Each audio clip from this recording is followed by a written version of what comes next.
packed agenda today, about 50% more items. Agenda item number 1 is approval of minutes. Included in your packet are copies of the minutes from the October 16th public meeting of the Commission. If there are no changes or corrections, I'll entertain a motion for approval. Any discussion? All in favor? Any opposed? Minutes are approved. Commissioners, you've received the written updates from our centers. Ben, do you or any center directors have anything you'd like to add? Thank you, Mr. Chairman. I don't have anything to add. I would to emphasize we have a crowded agenda today. The staff has been given appropriate instructions on being clear, concise, and moving through the presentations quickly. So we will be efficient but complete in the information. I believe David Sharp has an update.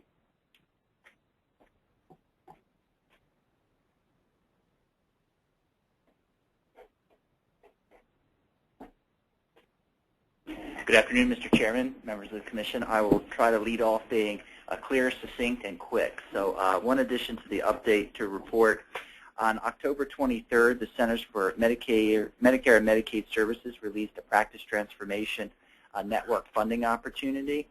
The initiative is designed to support 150,000 clinician practices over the next 4 years in sharing, adapting, and further developing their comprehensive improvement strategies. The grant requirements are focused on transforming clinical practices through nationwide collaborative and peer-based learning networks. The estimated number of awards is 35, with the amount per award ranging between $2 and $50 million. Applications are due to CMS by January 6th.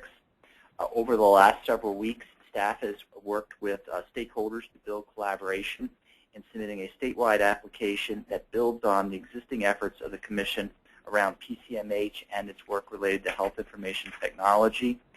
Chris will be prime in the application, and staff is collaborating with them in developing a framework for the model. Mr. Chairman, this concludes my addition to the update. Thank you, David. Terrific.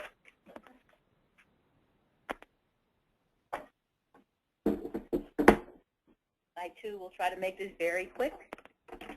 What I'd like to do is give you a brief update on the new Maryland Healthcare Quality Reports website to let you know what we've been doing since our last meeting. We've been working with the contractor to work out some of the bugs in the system, and that's come along very well. We actually sent this test site out to hospitals about a week ago to get comments. We got good feedback, some corrections, but very encouraging. We've actually reviewed all the text in the guide to make sure that it's written at a 6th to 8th grade level, so we appeal to the broadest consumer audience possible. We've demonstrated the website to 2 consumer advocacy groups, and we've received, again, positive feedback and some good recommendations that we've implemented in the website. We've met with the Women's Coalition on Healthcare Reform and the Healthcare for All, Vinnie DeMarco and Lenny. We're also working with the HSCRC and their Consumer Engagement Work Group, and they are incorporating a consumer engagement work group as part of the waiver because they are tasked with making sure they involve consumers in the new waiver activities. So we're working with them and trying to support that activity. We've held 2 focus group sessions on November 10th. They, again, were positive and encouraging, and we have added on the homepage an item that says need health insurance that links the consumer to Maryland Healthcare Connection and Medicaid and I believe another opportunity to gain health insurance. And we've also added need to file a complaint, and we link the consumer to ACQ, the Consumer Protection Agency within the Attorney General's office, so that's available as well. The site is now live and functioning, and I would encourage anyone who is interested in looking at what we've done with it to please do so.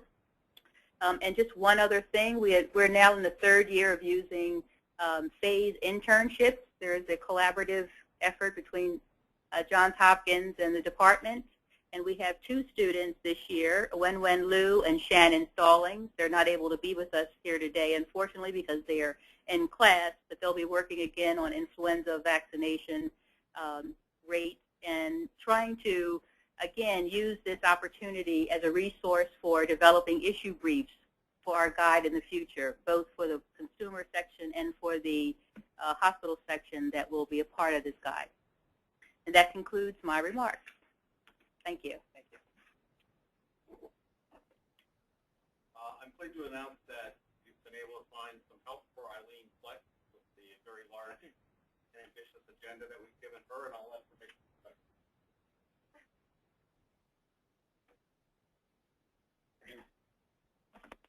So I'm pleased to announce that Kathleen Rubin has joined the Center for Healthcare Facilities Planning and Development as a Health Policy Analyst Advanced. You could stand up.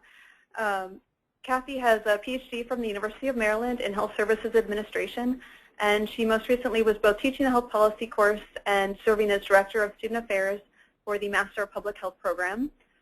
While Kathy was working on her PhD, she conducted research on long-term care health disparities and participant-directed home and community-based Medicaid programs. Kathy also has a Master's of Science in Nutrition from the University of Maryland and previously worked as a dietitian in a hospital, a long-term care facility, and for the WIC program. Please join me in welcoming Kathleen Rubin. Thank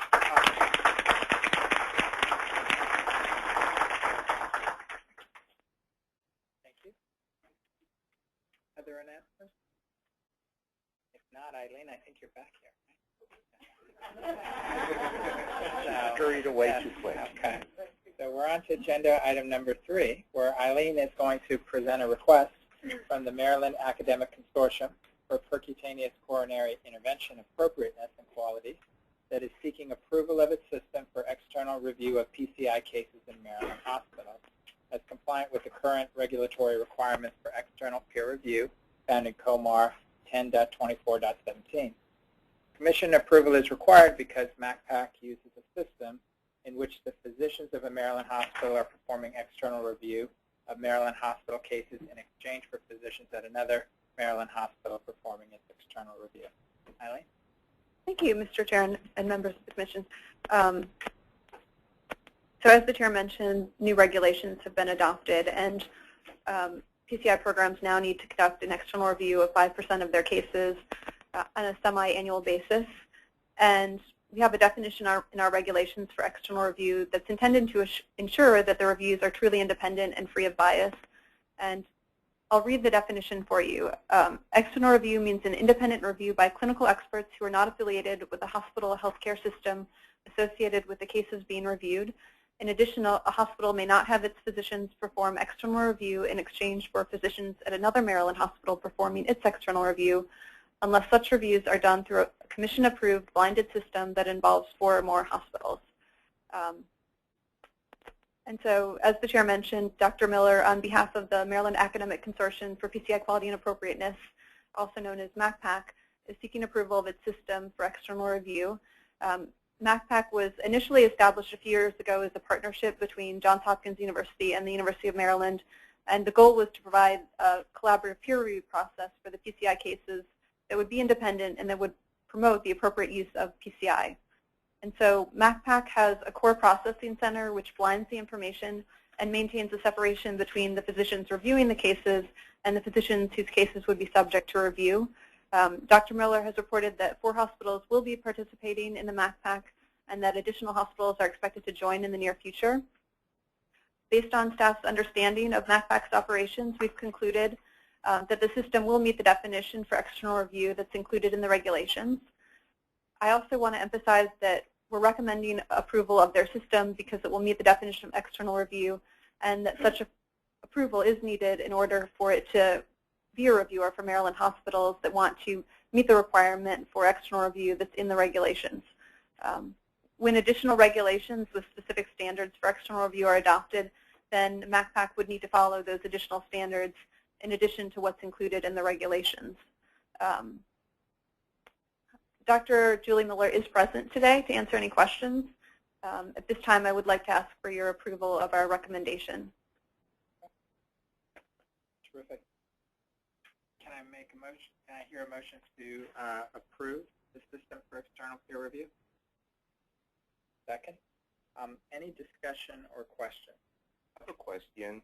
It sounds like a very promising system. Were there other alternatives? private organization could be hired to conduct the reviews as long as the reviewers didn't have an affiliation with the Maryland hospitals being reviewed. I think currently someone could have physicians at a hospital out of state, which is not affiliated, perform a review. So just, and to be sure everyone's clear, that this is not the only organization that would be doing external review in the state, that there are going to be other organizations that hospitals will contract with to conduct this activity. So, right. The reason they need our approval is because it is Maryland hospitals and physicians that are affiliated, and so by blinding it and including lots of hospitals, that's a way to ensure that it's still an independent review. Other questions or comments? All in favor? Aye. Any opposed? System is approved. Thank you. So I believe now you're going to ask us to approve the chair and vice chair of the Cardiac Services Advisory Commission? Yes. So staff is proposing Ben Steffen, the Executive Director of MHCC, to serve as the chair for the Cardiac Services Advisory Committee. The committee is really just getting started, and so we established that we expect that primarily staff will be setting the agenda for the next year.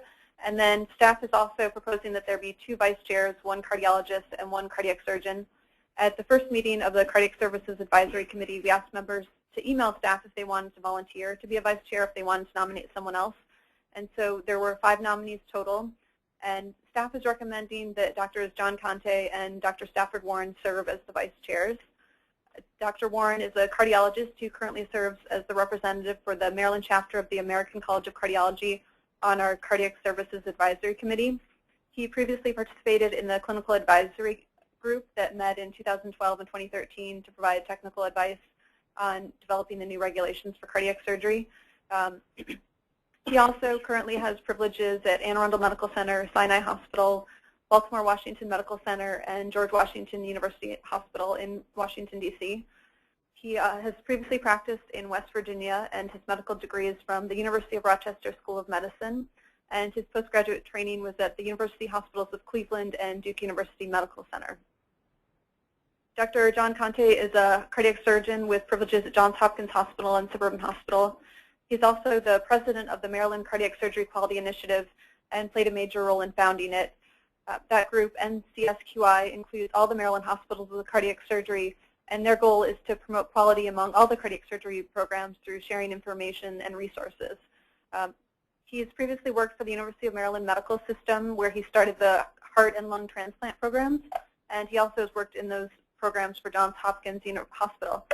His medical degree is from Georgetown University, and his postgraduate training was at Stanford University. We anticipate that the vice chairs will rotate and serve no more than 2 years to ensure that one hospital healthcare system is not dominating the committee. At this time, I would like to ask for your approval of staff's nominees for the chair and vice chairs, and I'd also be happy to answer any questions. Just to clarify, that the 2 vice chairs are Dr. Conte and Warren. Who is the chair? Oh, well, yes, Ben Steffen. Okay, all right. So Ben Steffen will be the chair. it's a nice title, but it's not me. Thank you, Dr. Samuel. Okay, all right. Can I get a motion to approve the chair and the 2 vice chairs? Second. Any questions or comments?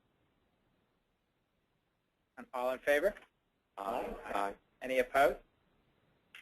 Motion carries. Thanks.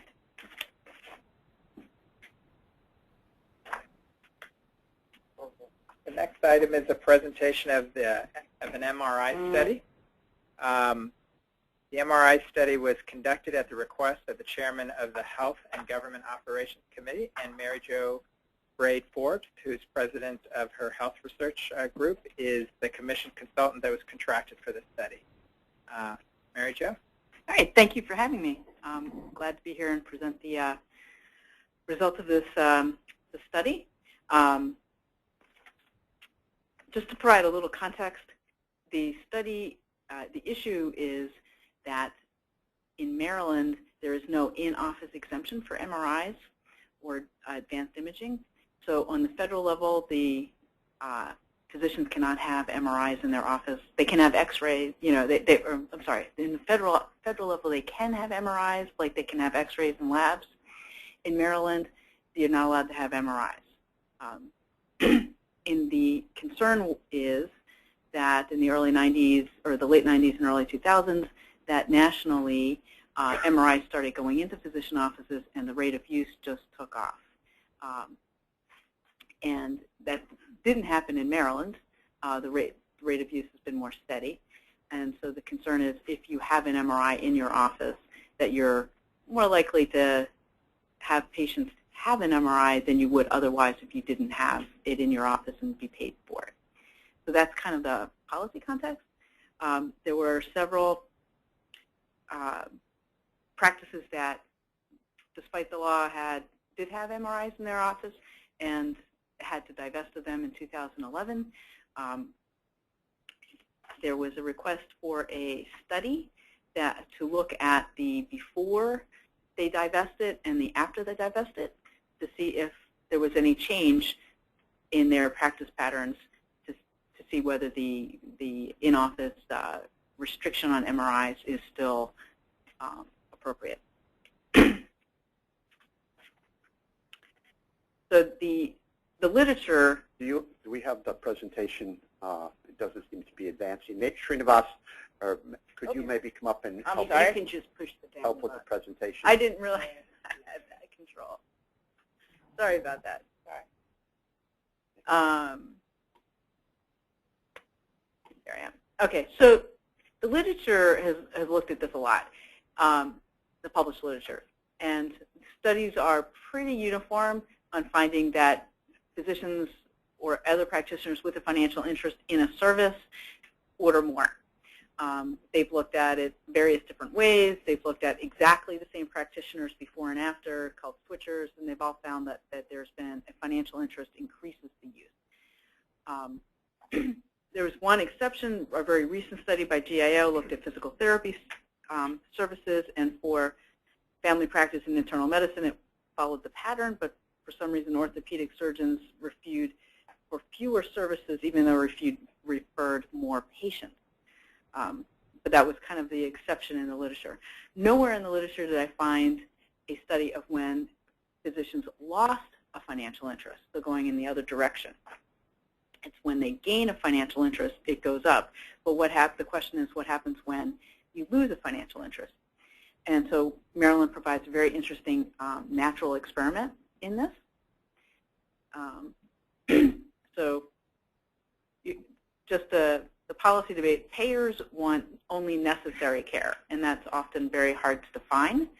And there's a lot of gray area in medicine. The orthopedists believe that they are better at doing the certain MRIs in their office in terms of positioning the patients and supervising the staff. They get a better image. The radiologists believe that they should be the ones that do this and promote the view that if the other doctors have it in their office, they order too many. And patients are kind of squeezed in the middle. All right, so what happens when a provider loses a financial interest? Study questions were, did orthopedic practices that divested interest in MRI machines in 2011 change how often they ordered MRIs for their patients? And did those practices that had a financial interest have a different rate of ordering MRIs than other practices before and after? So what's the temporal trends? Are they different in some way? We did a pre-post and case control study.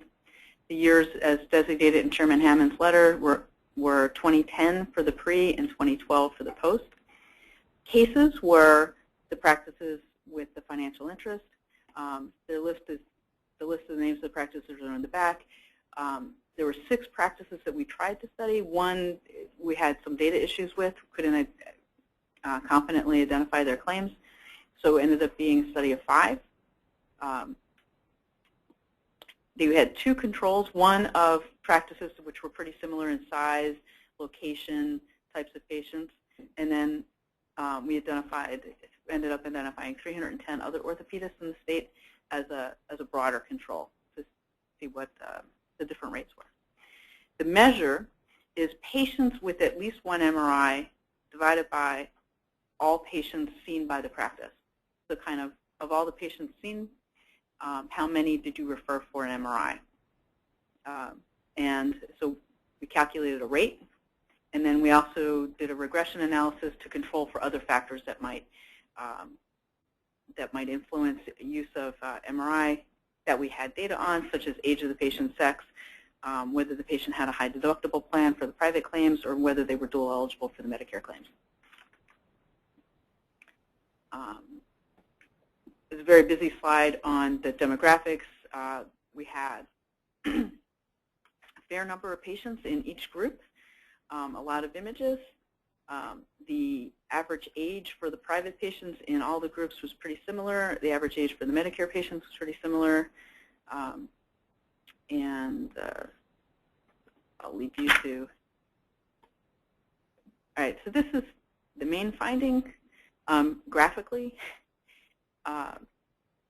Providers with MRIs that had that financial interest had a higher rate of use than either our similar practices or the 310 other orthopedists we were able to identify, both for private insurance claims and for Medicare claims. One point. So the blue bar is the blue bar is the practices with a financial interest, the quote case. The red bar are similar practices that kind of are matched. And the green bar is other orthopedists in the state we could identify to see if kind of a broader control. And so they're higher than the other two controls. And what you can't quite see on this slide, but if you flip, it's the same data, but I've rearranged the bars, is looking at the 2010 or compared to the 2012. Actually, there's a typo. That the blue is the private insurance. I should take off the years for both that legend. The left-hand column is 2010. The right-hand column is 2012. So you can see it's a very slight decline for everybody between the 2 years for the different types of claims. So tiny decrease for the cases for private insurance, tiny decreases for the similar practices between the 2 years, and a slightly bigger decrease for the other controls for the private claims. We could not do Medicare and Medicare analysis on the other controls for data reasons. It wasn't a very long time period between 2010 and 2012, so having a very small change is not unexpected. To control for other factors, we used a logit regression analysis. The factors, again, that we controlled for were age of patients, the sex of the patient, high deductible plans, and dual eligibility. Okay. And if you're having flashbacks to statistics class, I apologize. Here are the regression results. The columns to focus on are the ones where I have the little arrows and are shaded. The parameter estimates, if negative means used less, had less MRIs, fewer MRIs, and positive means had more. And that's that estimate column. And then on the right-hand column, where the arrow is pointing, is the p-value, right, or significance. So if it's better than 0.005 or less than 0.005, it would be significant, not due to chance. So it looked, and these first results are for Medicare. Age is a significantly influenced whether people got MRIs or not. The older they were in this population, right? So, you know, the 75, 80, 90-year-olds were less likely to get an MRI than the 65-year-olds, who were even less likely than the disabled population, which is in the intercept.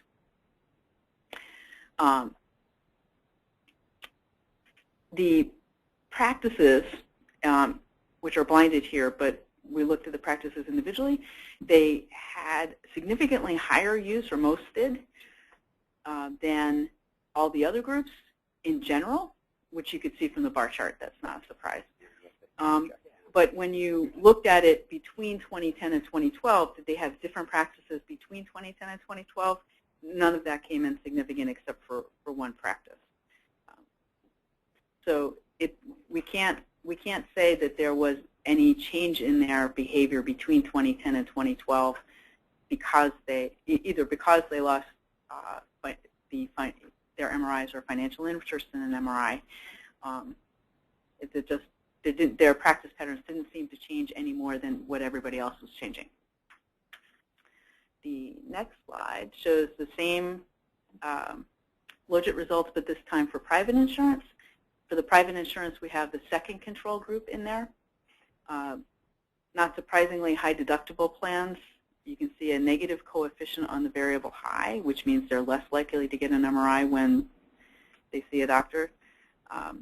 And that's highly significant. Age, again, is significant. And in this case, all these practices had significantly different usage in both years. But again, does not seem to be related to MRI ownership between the years. So they had different and they stayed different. And so they were higher and they stayed higher, is more or less. So in conclusion, patients with private insurance and Medicare, there is no evidence in the study that financial interest influenced MRI rates in 2010 as compared to 2012. Joe, you want to advance the slide. Thank you.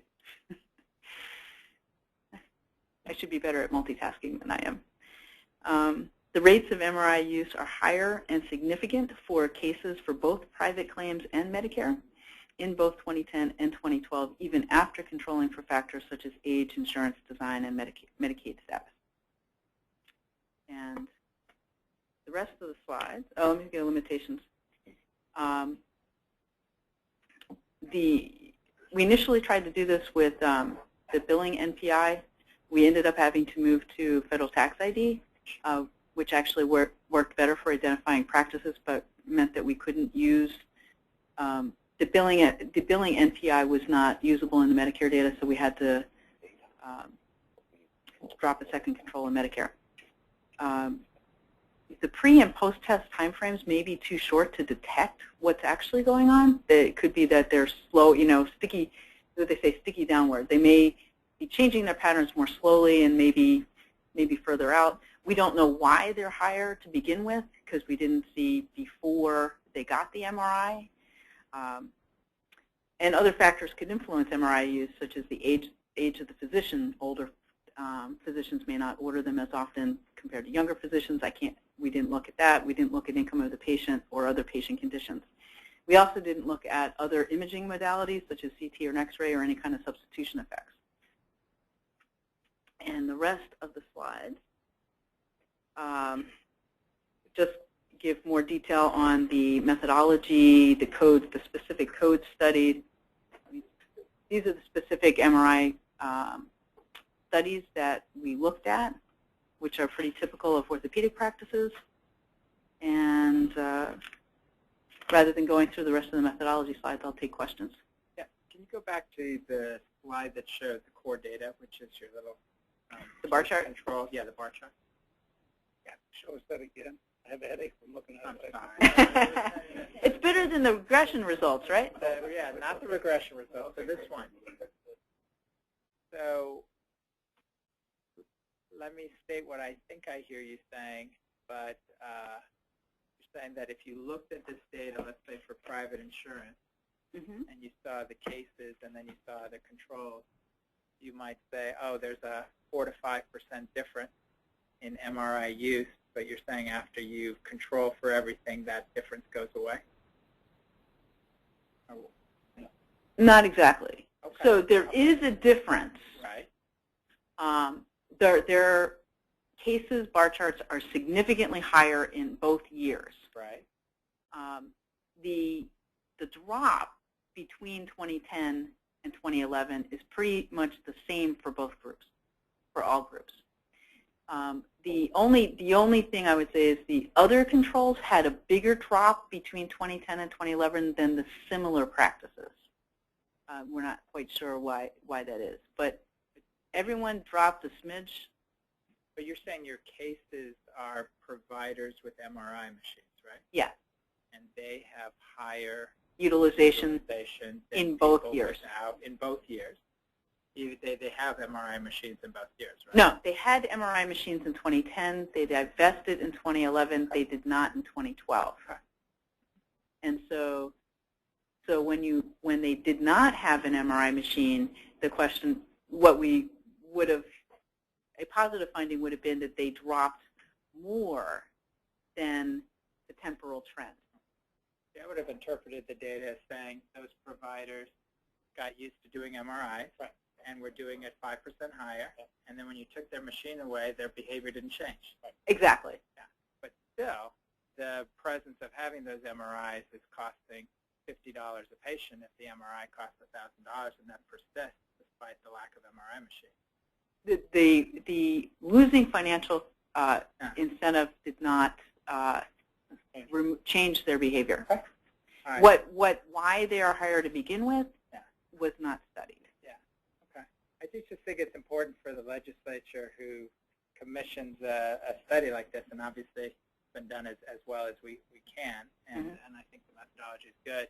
I think it would just be important to really get the message in English about what it says and what it doesn't say. Sure. Because Thank you. I found it a little tricky to follow through, so that's why I want to go back in. Other questions? Yeah.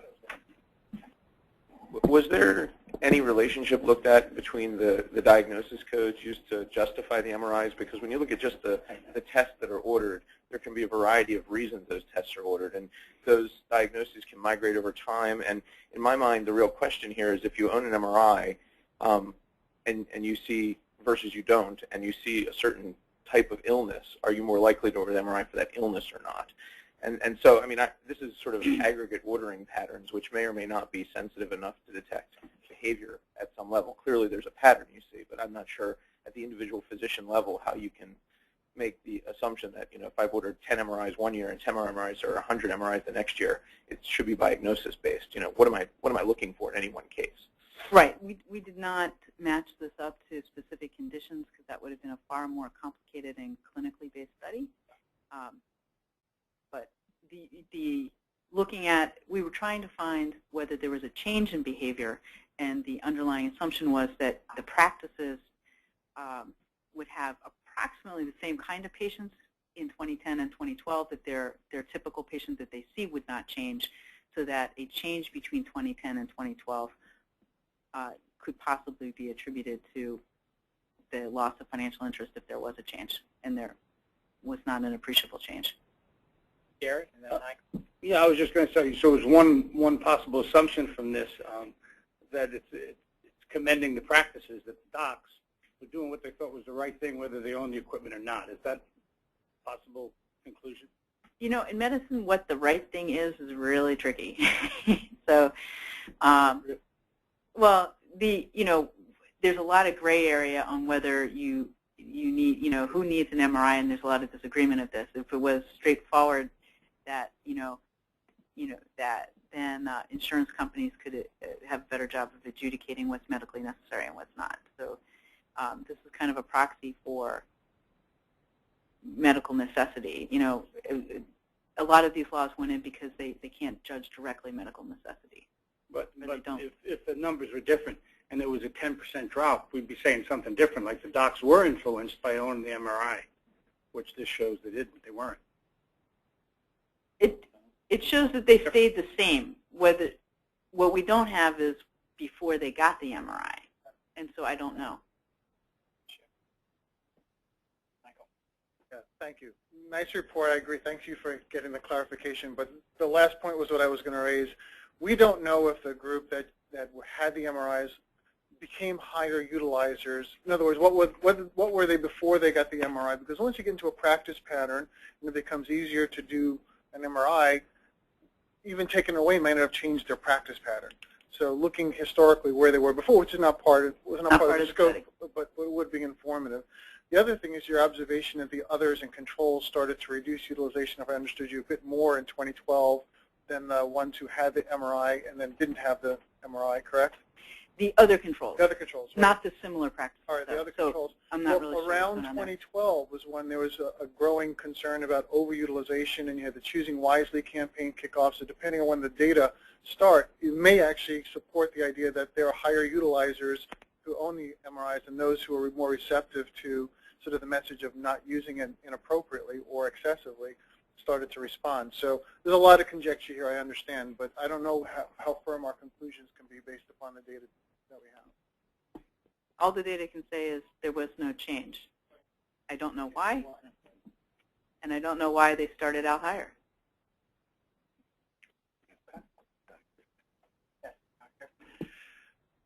So while it may have been beyond the scope of this present study, what would have been an appropriate, let's say, outcome? In other words, were there better patient outcomes if you had the machine in your office or not? And again, it may be beyond the scope. Patient outcomes. That's why they're doing it. They're doing an MRI on a patient for a reason, for an outcome. So, well, that's done in the data.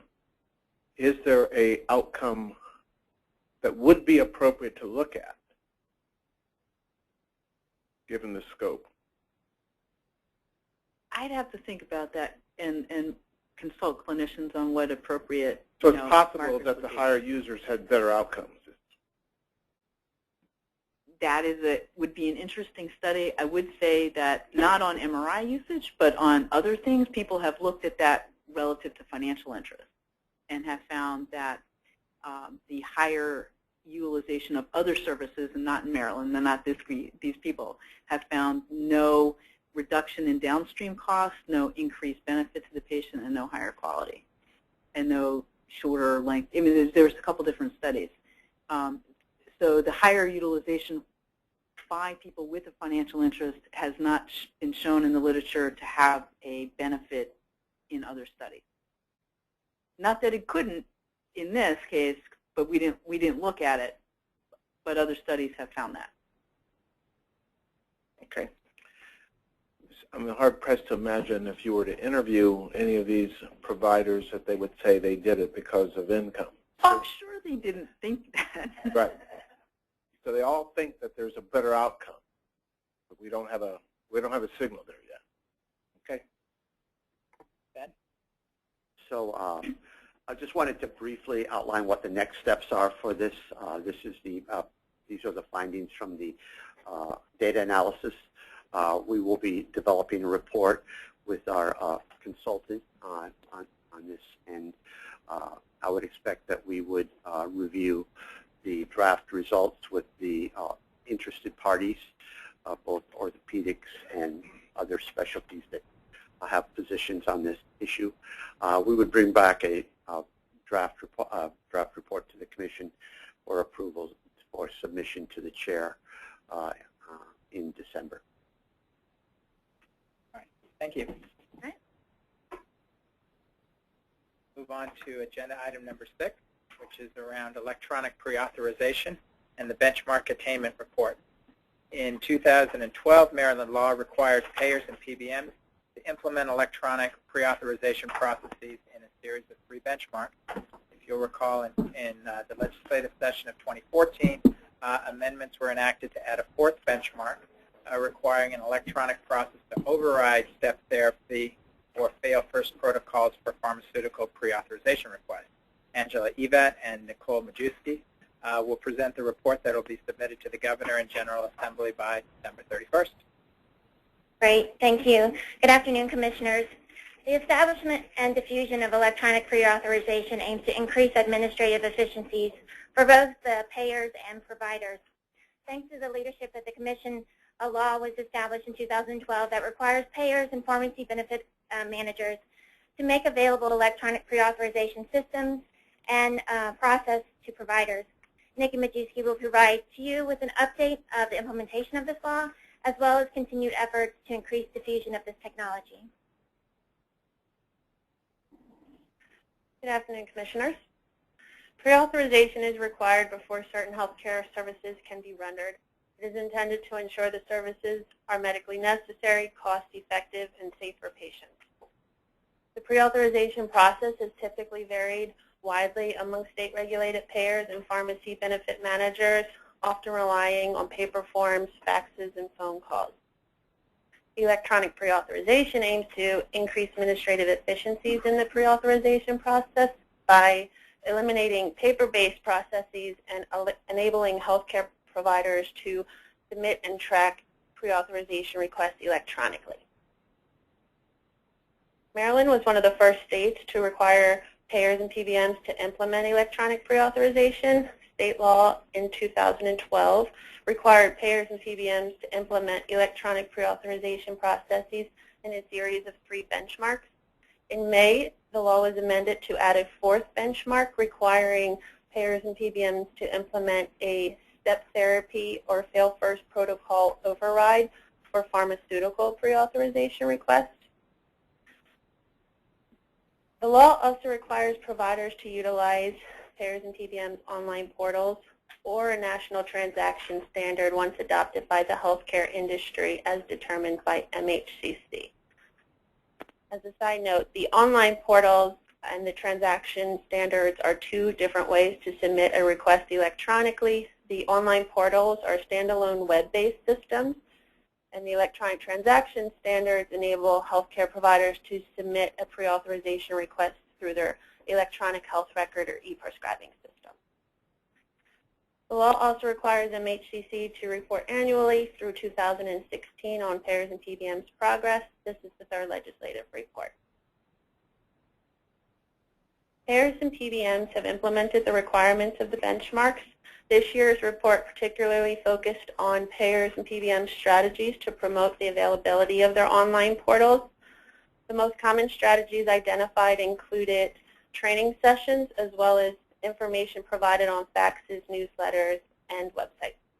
Preliminary feedback obtained from current users of the online portals identified that the leading benefit was being able to receive information in real time. Maryland is a leader as being the only state to require real-time approvals for pharmaceutical pre-authorization requests. Utilization of the online portals has increased for medical service pre-authorization requests. To further help facilitate the diffusion of electronic pre-authorization, a work group was convened in August consisting of payers, PBMs, and MedChi. The work group during the meeting had determined it would be valuable to develop a consistent message that payers and PBMs could communicate to healthcare professionals about the availability of the online portals. For example, when the provider or their staff calls the payer or PBM, they could hear information while they're on hold about the systems and how to get started.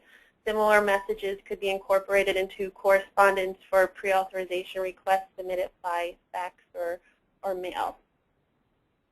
The work group agreed to continue identifying other strategies that might help increase awareness and promote the benefits of electronic pre-authorization. While stakeholders agree that increasing awareness is a goal moving forward, there are other challenges that can be associated with the diffusion of electronic pre-authorization. One of those challenges is that the online portals act as a standalone system, so they're not easily incorporated into the EHR e-prescribing workflow. The electronic transaction standards, which aim to incorporate them into the clinical workflows, are not yet widely available by EHR and e-prescribing vendors. Once they do become available, providers will need to upgrade their EHRs, and there will be potential cost and a learning curve to utilize the standard.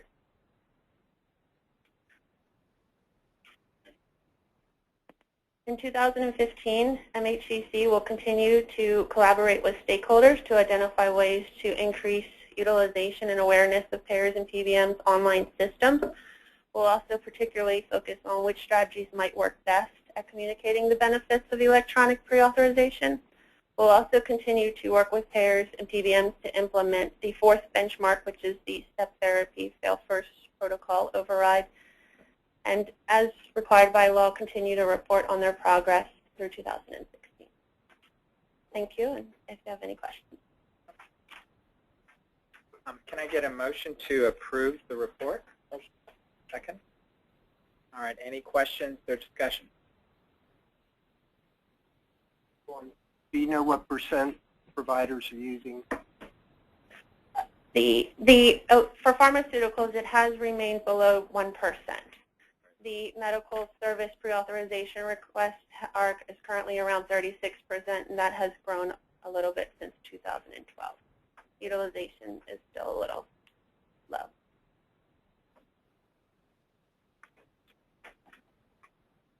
Thanks. That was going to be, I saw that in the report, and that's my biggest concern given the deadline of, is it 15 or 16, I forget, July? July 15th, So we're talking like 7 months from now, every physician in the state's going to have to use this, and we're at less than 1%. So I saw that there was a good description of some of the efforts, but I'm very concerned we're going to have a major situation June 30th of 2015. So what can we do as a commission to help move that along? So we've had some discussions with both carriers and PBMs and practices about this, practice representatives. And the simple answer is that, like a lot of things that happen in government, delaying, taking no action at all is the recommendation the staff has made. That I think that the idea that this happen in the future is something that we should not move away from, but we should recognize that it can't be done in, as you say, 7 months.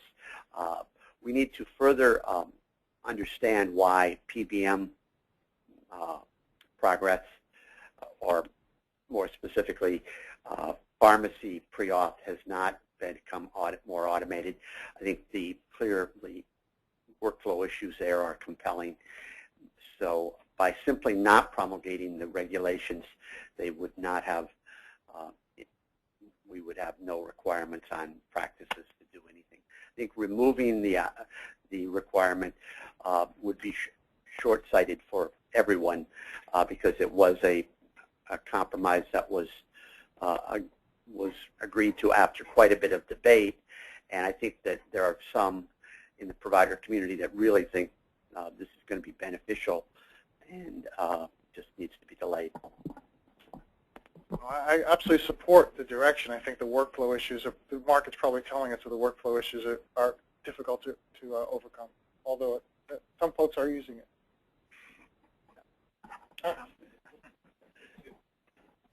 If you have a staff that's capable of playing around on computers, but I know a lot of the way a lot of physician offices flow, it makes it very challenging to take the time out of the day unless you designate someone to basically sit at a computer all day and do this kind of stuff.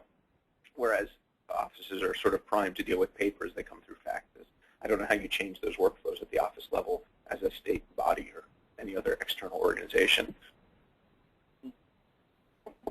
Other comments? Thank you. Thanks.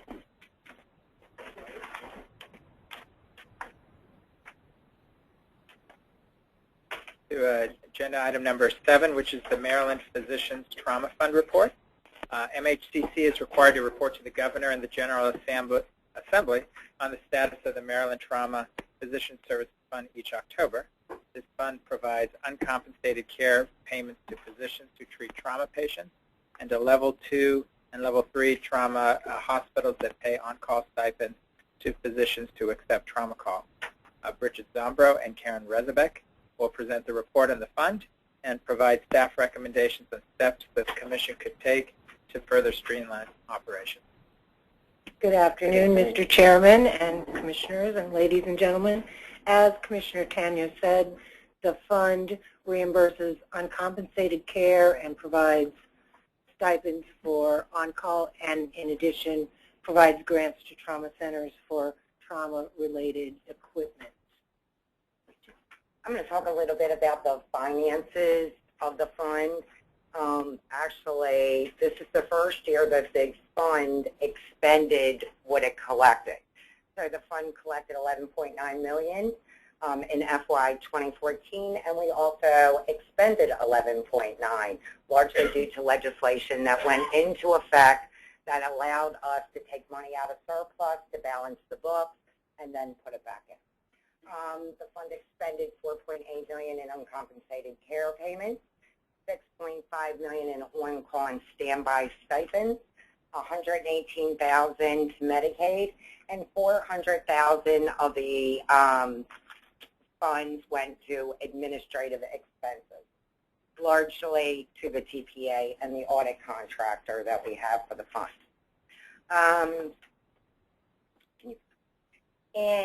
As you're aware, in 2012, DLS auditors found that the MHCC did not require the contractor to confirm that trauma patients were listed on the trauma registry. That is in statute, so it is required. So they indicated that maybe there were some claims that weren't eligible for reimbursement. So they asked us to take a look at payments, and we did that. We looked at 4,900 claims, and we were for a total of about $3.1 million, and we were able to recoup $7,500. So staff didn't find any fraudulent claims, so we're in good shape. A new DLS audit that we just received actually last week, we did have a citation that they'd like a more formal process for segregation of duties. We had kind of an informal process where the duties were segregated, but certain payment requests and things like that weren't signed. So we implemented a new formal process where everybody signs everything, ledgers, payment requests, and everything going to general accounting.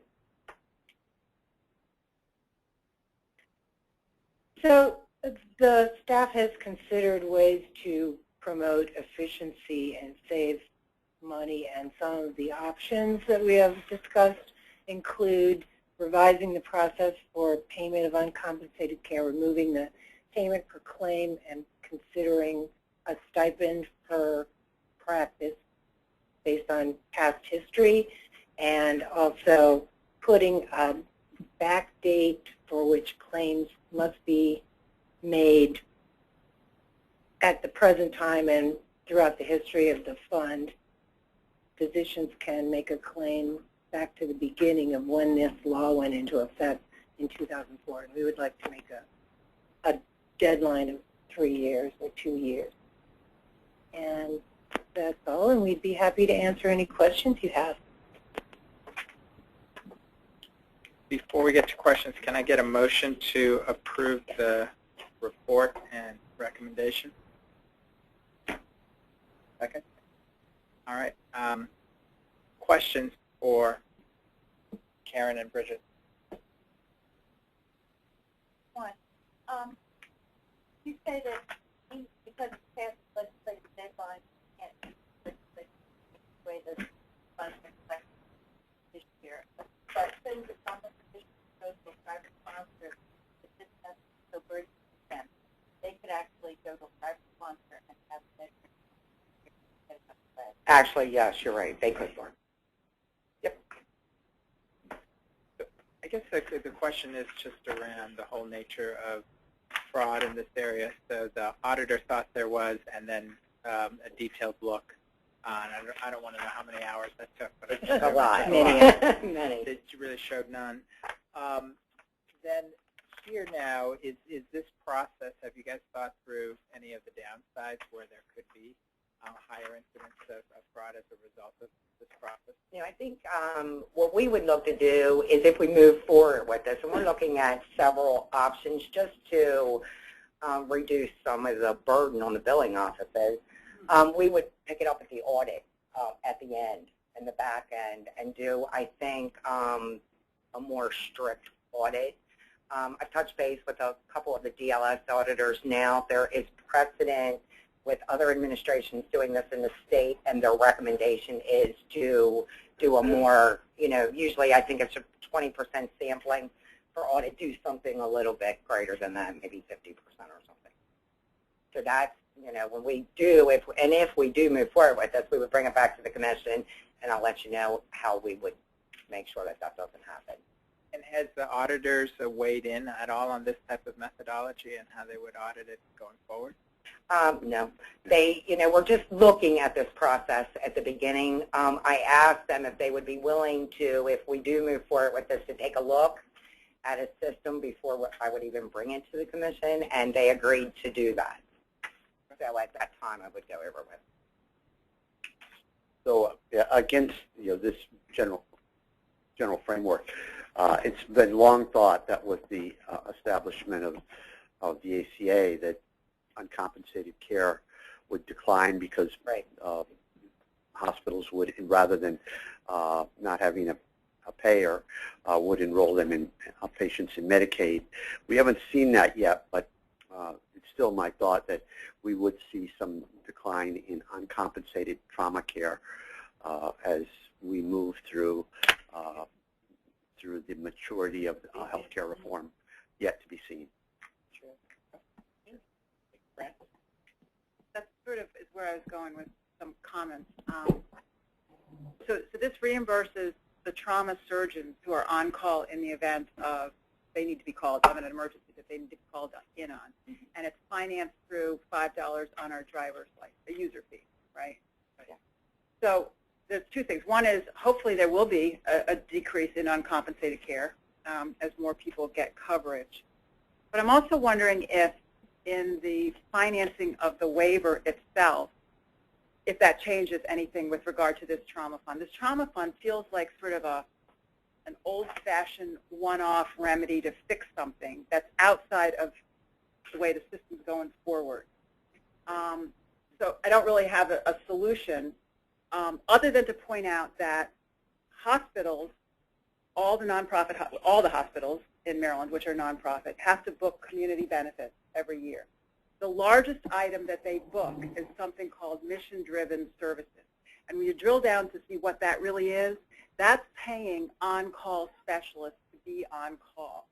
And they're doing that out of their community benefits. So here we have a particular class of specialists who don't get paid that way, they get paid this way. So this just feels to me like something that we could do some systems thinking on how to affect this more efficiently. I don't want to say roll back the user fee, but just kind of look at how we could incorporate this into all the changes that have taken place in the system since this was, for very good reason, inaugurated. So I don't know if you have ideas about that. Actually, Ben and I have been discussing that there have been talks about that. I don't know if they've come up with any solutions or what they want to do with it, but it is definitely been brought about the trauma fund. I totally agree with you. Yeah, you're doing a great job monitoring this fund, which is, I'm sure, kind of a headache to administer. And if there's a better way to do this, I think that would be met with universal acclaim, right? So, Yeah. Okay, thank you.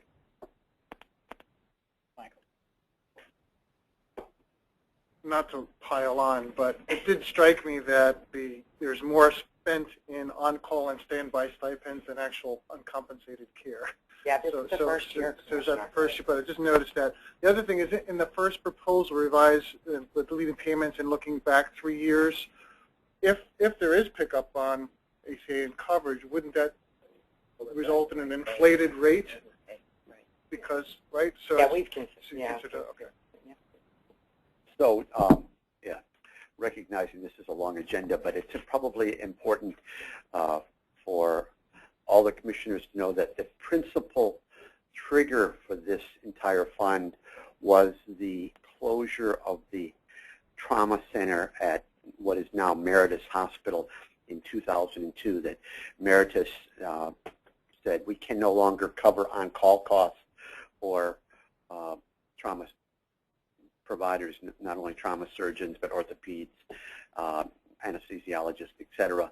The legislature met and came up with a compromise that covered on-call at the level 3 and level 2 trauma centers, which actually treat between 400 and about 800 trauma cases per year, but also addressed the concerns of large trauma centers, including shock trauma, the Hopkins Trauma Center, and Prince George's, that have from 2,000 to 6,000 cases, who base on largely uncompensated care risk.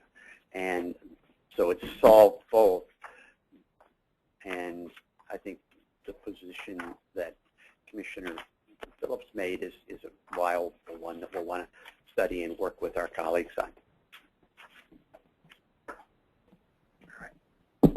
So we had a motion to approve the report. All in favor? Aye. Any opposed? Report is approved. Thank you. On to agenda item number 8, which is a certificate of need. Kevin McDonald will present the staff report and recommendation on the request by Father Martins Ashley for a project change of their previously approved certificate of need. Kevin? Thank you. Before us today is Father Martins Ashley modification request for a cost increase. In September of 2013, the Commission granted that original certificate of need. It was to construct a building on Father Martin's campus in Havre de Grace to replace a 20-bed intermediate care chemical dependency bed facility and add 15 more beds. This would increase the total capacity from 85 to 100. The approved cost at that time was approximately $18.6 million. There were 3 conditions attached to that approval, 2 of which related to reporting results and measuring outcomes. The third condition was for provision of care to indigent and gray area populations. Father Martins Ashley has requested authorization to increase total project costs by close to $2.3 million, which would bring the total project cost to $20,928,056. The main driver of the cost increases is reported to be unanticipated costs for meeting state and county regulations for wastewater treatment and septic field requirements. Under our CON regulations, there are several types of changes to an approved certificate of need that require Commission approval. In this case, the trigger is the capital cost increase that exceeds the approved amount plus the allowable inflation under the building cost index. In this particular case, the allowable inflation would have been a little over $400,000. So this is significantly above that. Another change that would require Commission approval is changing the financing mechanisms of the project. In this case, the additional cost is entirely being financed through an increase to the mortgage. There are certain changes under the regulations that are not allowable, such as changes to the fundamental nature of the facility or service, an increase in total bed capacity, or a change that requires an extension of time in a performance requirement. None of these apply in this case, so this request is eligible for approval. Staff analysis is that despite the significant cost increase, there would not be a material effect on the findings made by the Commission in September of 2013. That's because there is not a substantial impact on the cost and effectiveness of alternatives. There are no material changes in the location, capacity, or nature of the project. So the requested modification doesn't change the finding of need for the project or its impact on existing providers. With regard to project viability, the increased capital cost will turn what was a small positive operating margin to an annual loss of about $120,000. But the project still appears to be viable because Father Martins plans to subsidize this loss out of substantial non-operating income generated from its investment portfolio. Therefore, staff recommends that the Commission approve the modification, maintaining the 3 conditions that were attached to the original approval. With us today from Father Martins is Steve Kendrick, the Senior Vice President and Chief Operating Officer, Dr. Bernadette Silonius, Senior VP for Treatment Services and Medical Director, Albert German, Senior Vice President and Chief Financial Officer, Dan Berardi, Vice President for Support Services, their counsel, Jack Eller, and I believe Rich Coughlin, their CON consultant, is also here.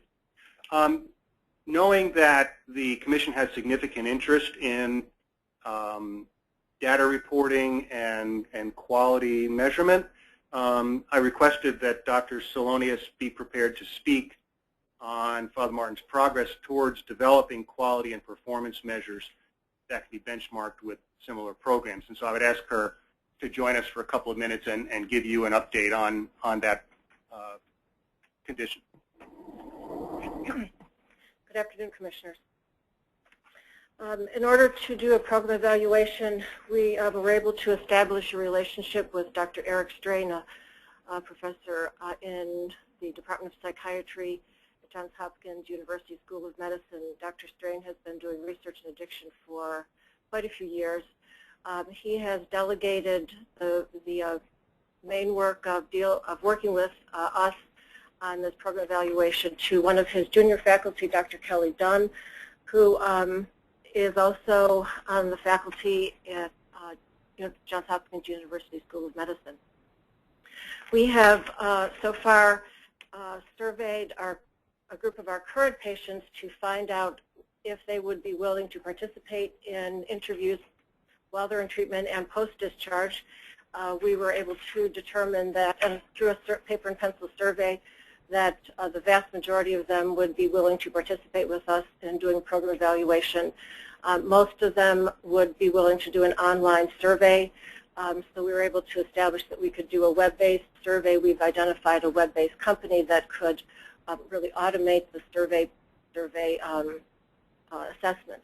We've identified 3 assessment tools. We wanted to make sure that we're using a validated tools.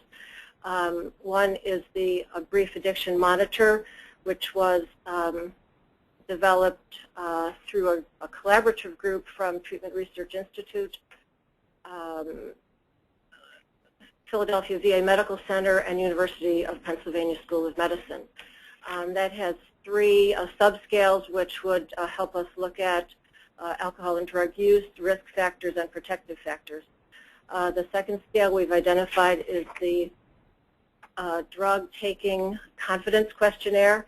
That is a questionnaire that was used in the NIDA Clinical Trials Network surveys that assesses the addicts, alcoholics' confidence in their ability to use or not use alcohol and drugs. The third questionnaire that we've identified is Global Health, which is gives us general measures of the individual's status in life in several domains of their functioning: their social functioning, their family functioning, their professional functioning, their work-related functioning. This is a scale that's been used developed through SAMHSA, the Substance Abuse Mental Health Services Administration. We've been able to identify the tools that we will likely use, and we will be adding several other questions to get some parameters that we're interested in, such as did the patient get to their continuing care appointments? Did they continue to take medicines that were prescribed in treatment? So we are making progress in identifying the measures that we're interested in and that would help us evaluate our program effectiveness and also help us measure, in evaluating program effectiveness, how we could maybe improve different areas of our treatment program. Any questions? Sure. Just want to make sure I understand the modified CON request, which is, the no material changes to what we approved back in September of 2013, but there is a $2.3 million increase due to, unexpected cost increases in government, water and septic regulations. Is that a fair statement? Yes. How much of that $2.3 million was even possibly contemplated when the September 2013 CON request was proposed then? I think I'd have to ask the applicant to come up and address that.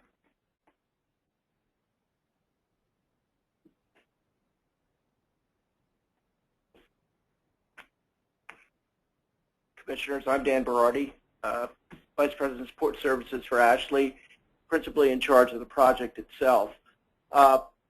Just to give you a little background, we're on well and septic, and obviously in order for us to move forward, we were required to apply for a groundwater discharge permit through the Maryland Department of the Environment.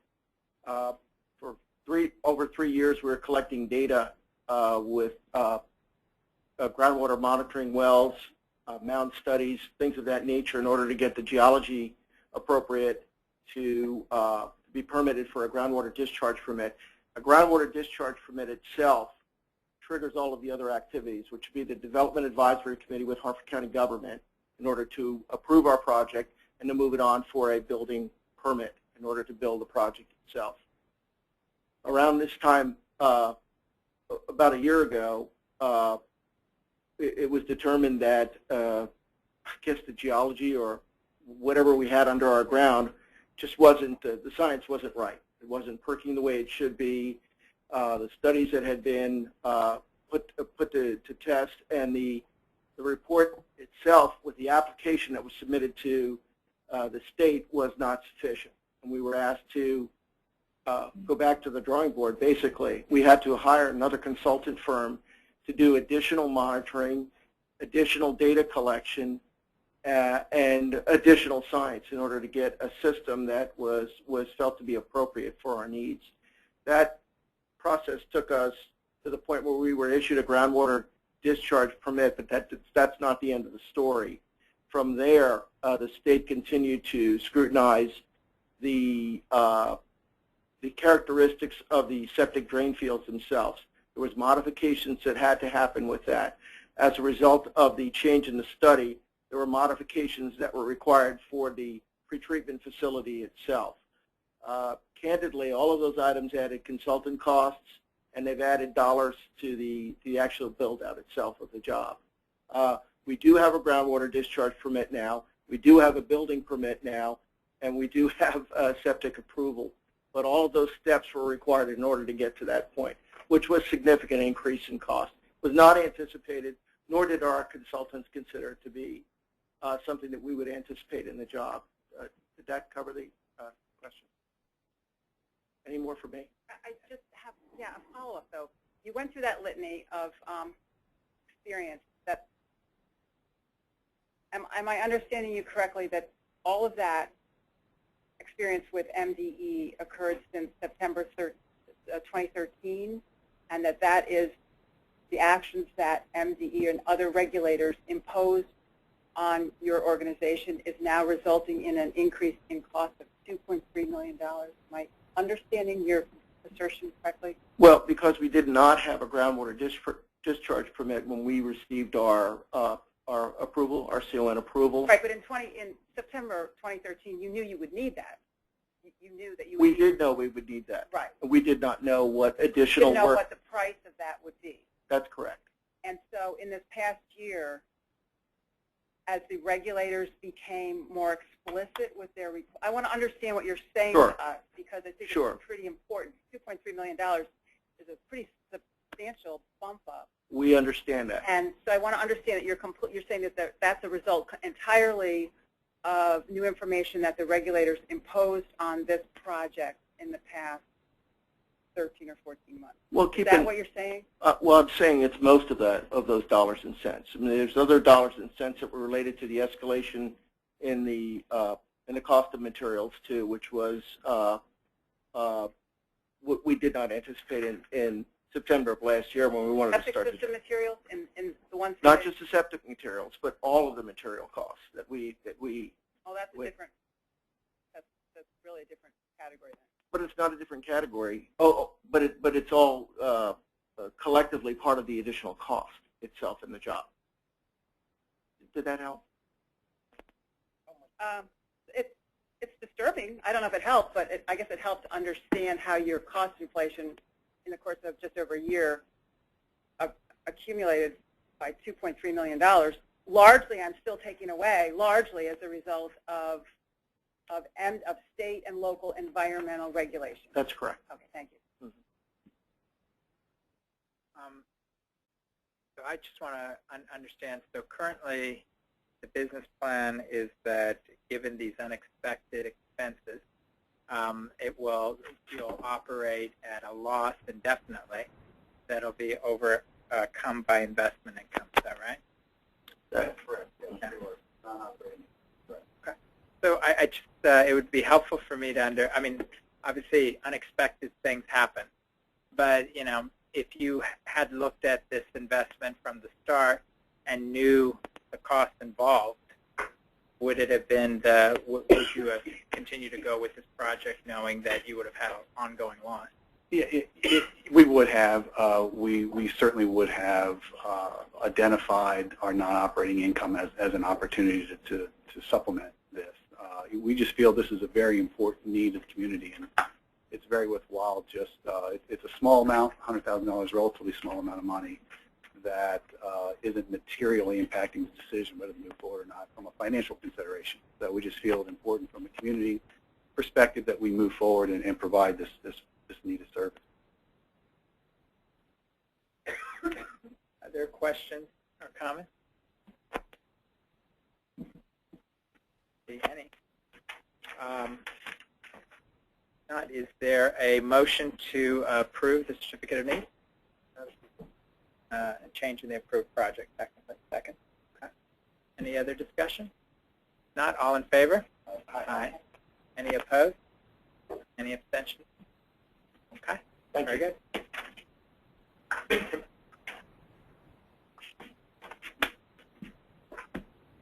And Kevin, you're staying here, right? And yes. Presenting the staff report and recommendation on the request by NMS Healthcare of Hagerstown for a project change to their previously approved certificate of need. Yes, thank you. NMS Healthcare of Hagerstown, LLC, originally had their certificate of need approved in July of 2010. It was to renovate and expand an older facility and incorporate 20 beds that were purchased from another nursing home that had delicensed those beds. The project was designed in a way that would significantly improve the mix of private and semi-private rooms and eliminate all private rooms that had more than 2 beds, of which there was, I believe, about 19 rooms that had more than 2 beds in them. The approved project included construction of a 2-story addition of a little over 25,000 square feet and the renovation of 16,600 square feet. The original cost was $9.5 million. NMS came before the Commission in December of 2010 for a modification request, which was granted at that time, and that was to authorize both a cost increase and a significant change in the physical plant design. The cost increase was $2.1 million, bringing the approved cost to about $11.1 million.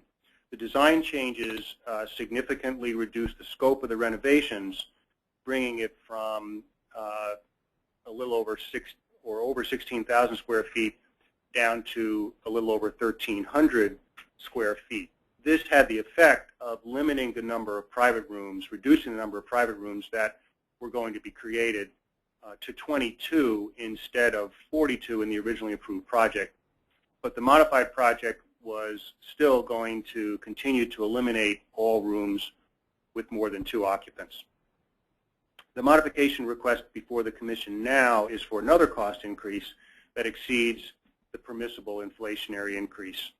The total new projected cost is $12,426,019.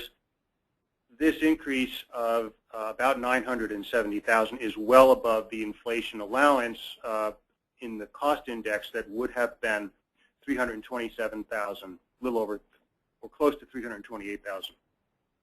The financing plan for the project also changes. The applicant anticipates borrowing an additional $1.5 million, increasing debt as a funding source from $9.3 to $10.8 million, while also reducing the cash equity by $500,000 from $2.1 million to $1.6 million. NMS attributes the cost increases to delays due to last year's harsh winter, as well as what they described as unforeseeable concealed conditions such as subsurface rock and other concealed conditions in the older building. There have also been a number of change orders and increased architectural engineering, interior design, and owner's rep fees that kind of accompanied those other factors. NMS is also requesting a 6-month extension to the third and final performance requirement attached to this CON, which would be that it be up and running by January 11th, 2015, citing these developments as beyond their control. The modification request is required under regulation because of a cost increase exceeding the approved cost plus allowable inflation, as well as because of the change in the financing of the project with debt increasing.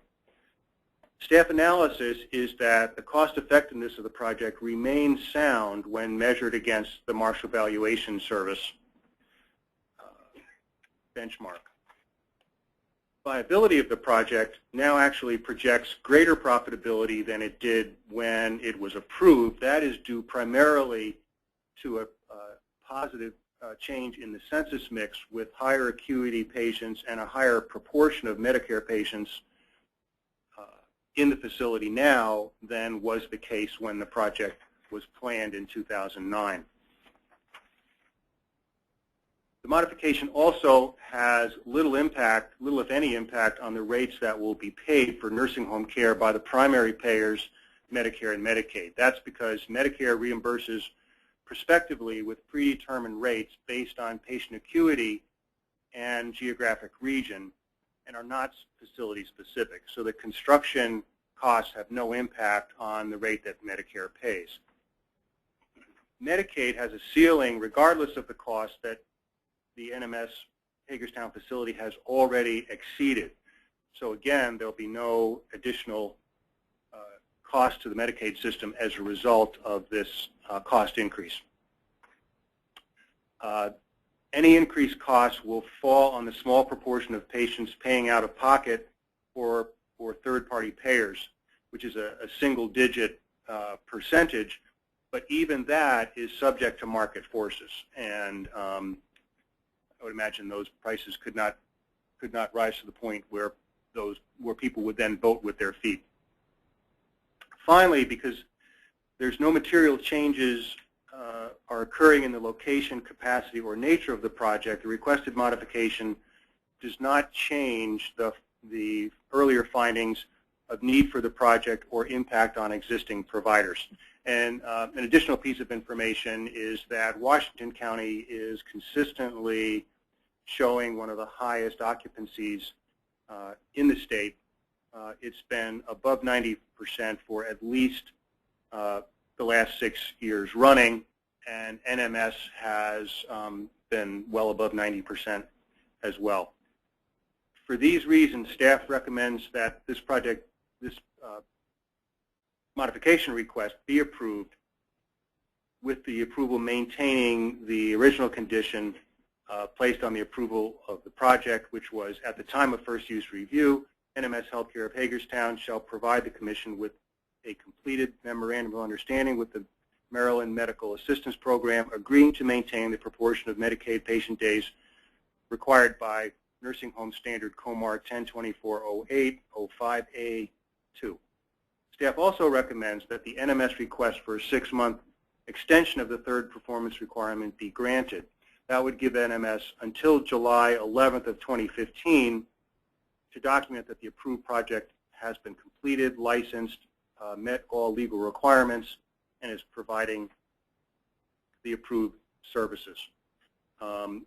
Representing NMS is Augustin Ramos, the Chief Operating Officer, Peter Garver of Garver Development Group, Andy Solberg, their CON consultant, Jack Eller, their attorney, and Mark Yost is here as well, their general counsel. Can I just clarify a few things on the CON, make sure I understand the facts, because I'm a bit concerned over the trend about the CON. What I understand is that the CON was first approved, for about 16,000 square feet or so, over 16,000 square feet. That was then revised for 24% cost increase, but the square footage cut by 90% down to 1,300, and now on top of this revised, previously approved CON, they're now seeking an additional increase of 9%. Did I summarize those facts correctly, or am I missing something? You mentioned the renovation square footage. You didn't mention the new construction, which was 25,000 square feet. But otherwise, yes, I think you. So you have a major, the earlier previously approved increase, you have a 24% increase, but a major scope reduction. And now they're seeking another increase on top of that. So how can I draw comfort that hopefully this is the last time they're coming to us? The question was, how can we draw comfort that hopefully, this is hopefully the last time, and they're not going to be back, 6, 12 months from now and saying that they have underestimated the overruns? Again, I'll throw that question to the applicant.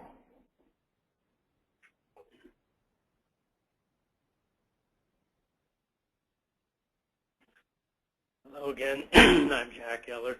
I'll give you an answer, and if you want to hear more, we can hear directly from the applicant. But they can't keep coming back again because there's only one possible request for the 6-month extension, which is on the table now and is recommended for approval. More importantly than that, they are just this far away from occupying the building. They are expecting occupancy in January. They don't need the entire 6 months, but they do need part of that 6 months. And the regulations allow a request for one extension of 6 months, and it's prudent to simply request that amount to be sure there's no other unforeseen circumstances that come up.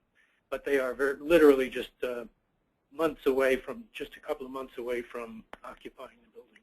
It's all done except for some of the exterior work and some of the interior work, but because of all the problems with the rock underneath, and they can't complete that and get the occupancy permit until everything is done. Right. Any questions, comments? Okay, we're going to make a motion? So moved. Okay. Is there a second to approve the CON and change? Okay. Any other questions or comments? Seeing none, all in favor? Aye. Any opposed? Abstention. Thank you very much.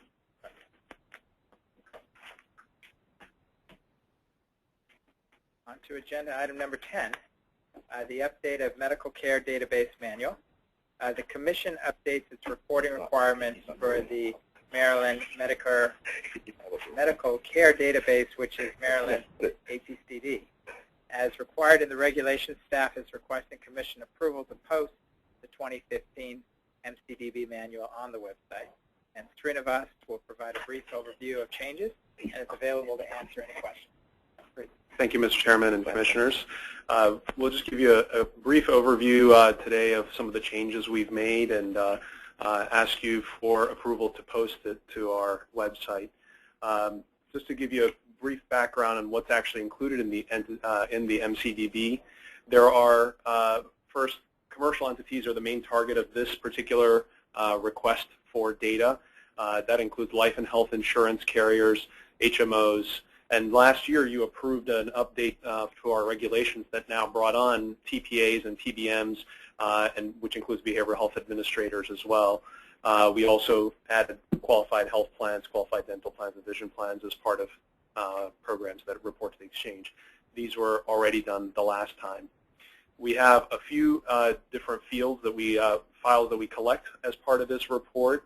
They are basic membership eligibility, professional services, that's medical care essentially, institutional files, pharmacy. We collect a provider directory. We have planned 2 additional reports, which we are in a testing phase related to plan benefit design, non-fee-for-service. So this is basically what's in this document that is our reporting requirements. It lays out how they should report these.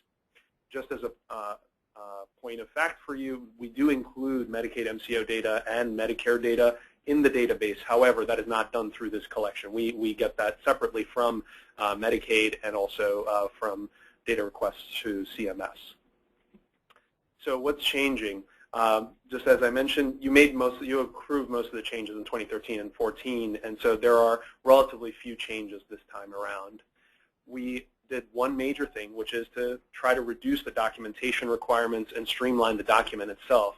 This has been in large part possible because of the development that we've been doing in developing an ETL system to improve the data intake process. It's allowing us to give data back to payers quickly so they can respond to automated reports rather than have to do a lot of documentation and analysis on their own. The second item we've done is to try to reduce the thresholds where we didn't really need them on certain fields and really focus in on the ones that we really wanted, and to simplify the process as a whole. One major area where we're changing, because we moved to an incremental data collection, is that we've added claims versioning so that we can do better reconciliation of claims across quarters. So that's one of the main areas where there's a change here. Other things are primarily the same. And the manual itself, if you had paid attention to it in the past, you'll notice that it's lighter and sleeker as it goes. So hopefully that's good for everyone and makes things simpler. One thing I'd like to really highlight here is that over the last year in general, and certainly in this process, is that we've been able to better collaborate with the payers who are designated reporting entities. Throughout this process, we have been in constant communication with the payers, and in fact, we met with several payers one-on-one to sort of ask them. We proposed certain fields and changes and said, how would this work? Can we improve things? And so we feel we are doing a better job in engaging payers in this process and making sure it's reasonable what we're asking and doable also in moving ahead. So that's the quick tour. I'm here to answer questions if you like. What we hope now is that you have a chance to vote on this and approve the posting. We will, of course, follow up with disseminating it, the final version to the payers, and we'll have payer meetings to follow up to ask so they have an opportunity to answer any questions. This is just a note, this is the 2015 submission manual. So the first reporting period is for the first quarter of 2015, which is not due until May 2015. And that's why we're doing it now, so they have nearly a 6-month lead time to make any needed changes. So that's what I have for you today. If you have any questions, I'll be happy to answer them. Can I get a motion to approve the manual first? First and second? Okay. Questions for Srinivas? Fran. Thank you, Srinivas. From a user standpoint, remind me how the frequency of the data is now reported quarterly. That's right. And how old is that data when it's reported? So we ask for a paid claims-based selection. So, for example, data that is claims that are paid in the first quarter, January through March, would be reported to us by May. So there's an important nuance there that this is based on paid claims. The service dates could be earlier, depending on sort of how complete the claims are. So there's a 1-quarter lag time between the time it's submitted here and the time it's available for users. Did I get that right? Yeah, it usually takes about 2 months total by the time. So the data is due 2 months after the end of the quarter, and it ends up usually taking 1 to 2 months by the time we go back and forth with payers and say what's wrong with the data and everything else. That's true for all the payers? Commercial, Medicare, Medicaid? So Medicare and Medicaid is much a different timeline altogether because Medicaid we usually get an annual file, and they're usually not available until 9 months after the end of the year, and Medicare is usually a similar timeline as well. Yeah, see, that's nothing to do with this committee. But this database is so valuable now in the era of trying to avoid preventable admissions, or utilization, that's not necessarily hospitalization. And so the timeliness of this data, I know you heard this before, it's just like all the users now really want almost real-time claims data. So I think for better or worse, how to that's reconcile that need with right. the reality of I appreciate the desire, but I think that's even for an insurance carrier, if you ask them, they too would tell you they themselves will not have real-time data to use. So I think it takes time, and I think it's also, this is probably not the database to think of as being playing a role in clinical operations instantly, but rather broader analysis. Right. So I think we think of the medical care database as one thing, which is actually 7 components of data, and something as we try to meet some of the issues that Commissioner Phillips has identified, we have to recognize that there are probably some segments of data that can be obtained earlier, pharmacy being one. We haven't raised that issue. I think you go back to those that are clamoring for this data and decide if certainly an accelerated submission would actually be of any benefit when the medical claims, which are the real challenge, hospital claims sometimes are submitted 6 months after the service has been delivered. If some segments would be valuable in their own right, or if the data complete is of value, and then you really are looking at the least common denominator, which is the type of services that are submitted with the longest lag. So I had some discussions with preliminary discussions with HSCRC about whether some segments would be valuable earlier. Like pharmacy, where you have almost real time. But since we're in the problem-solving mode, maybe I'll ask David, who's on the sidelines there. So the ADT data, that's ER only, right? Or is it also ER and admission? So that's a great question, Mr. Chairman. So think of ADT data as coming from a registration system in a hospital. It can be all the above. It depends upon how that system is incorporated into the hospital information management system. So the HIE has kind of been postulated to help primary care at the point of service to know real time, but you could take all of that ADT data and basically create a weekly sentinel indicators of ER and hospital admissions for the state that could be tracked on the website week by week, right? Yeah, that's correct. There's a lot of data that flows through the hospital system that can be reported out. Seems like that would be useful. Yes, and ideas like that are being floated, and we thought about it. Yeah. Just quickly on that point, there are limitations with hospitals because every hospital doesn't have the easy way to think of this is all the switches thrown, push that data, and it's a lot of energy to make that happen. So the interesting thing there is that it's not the NCDB gets us a better sense of what's actually happening in the absolute, while people on the real time are much more concerned about trends and what's actually happening. And so a hospital's probably got the same relative capability week to week, so those changes would be real. Yes, and we are going to keep developing and fostering that technology to make these sorts of things happen. Just on that point, hospitals report daily for certain sentinel diagnoses, both outpatient and admissions in flu season. I mean, there's some respiratory illness. So they do. So this is actually not new to hospitals.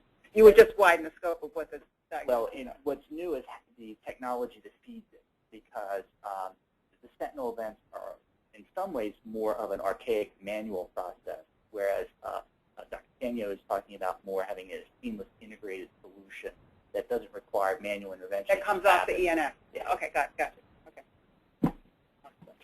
Okay. David, just quickly, very briefly, can you tell us who's using this data and what is the value to the person using it? So the question is, Commissioner Flagg, who's using ENS data? Right now, you have it being used by primary care providers.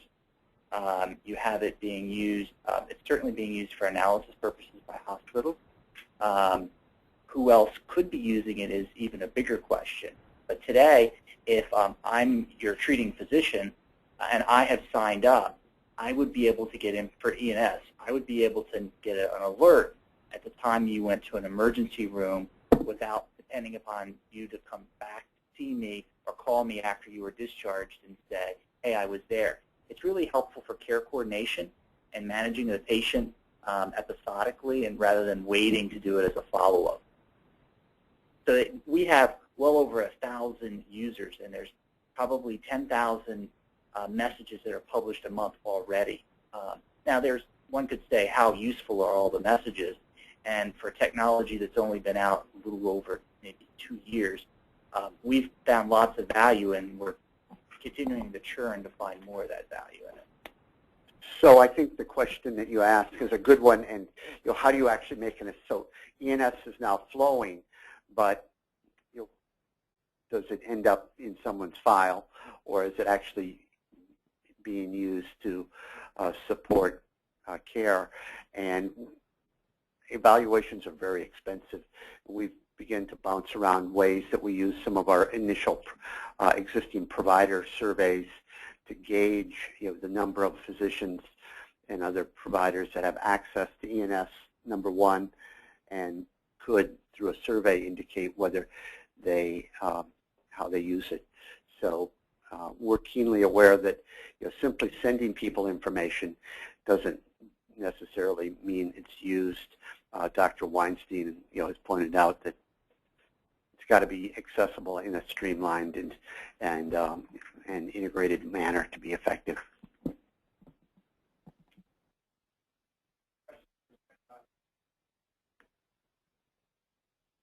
Not, we had a motion and a second. All in favor of approving the manual for posting? Aye. Any opposed? Motion carries.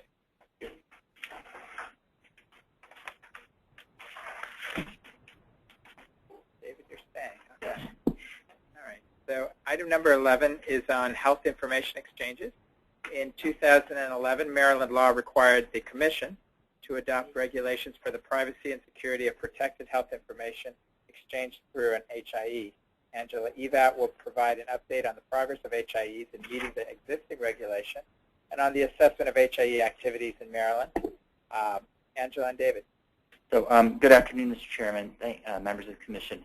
It's always with a great deal of enthusiasm we talk about health IT. It seems to be a very popular topic in the world of healthcare delivery these days. So you may recall through the great work of this body, we now have regulations that are in place. They've been in place for about 9 months.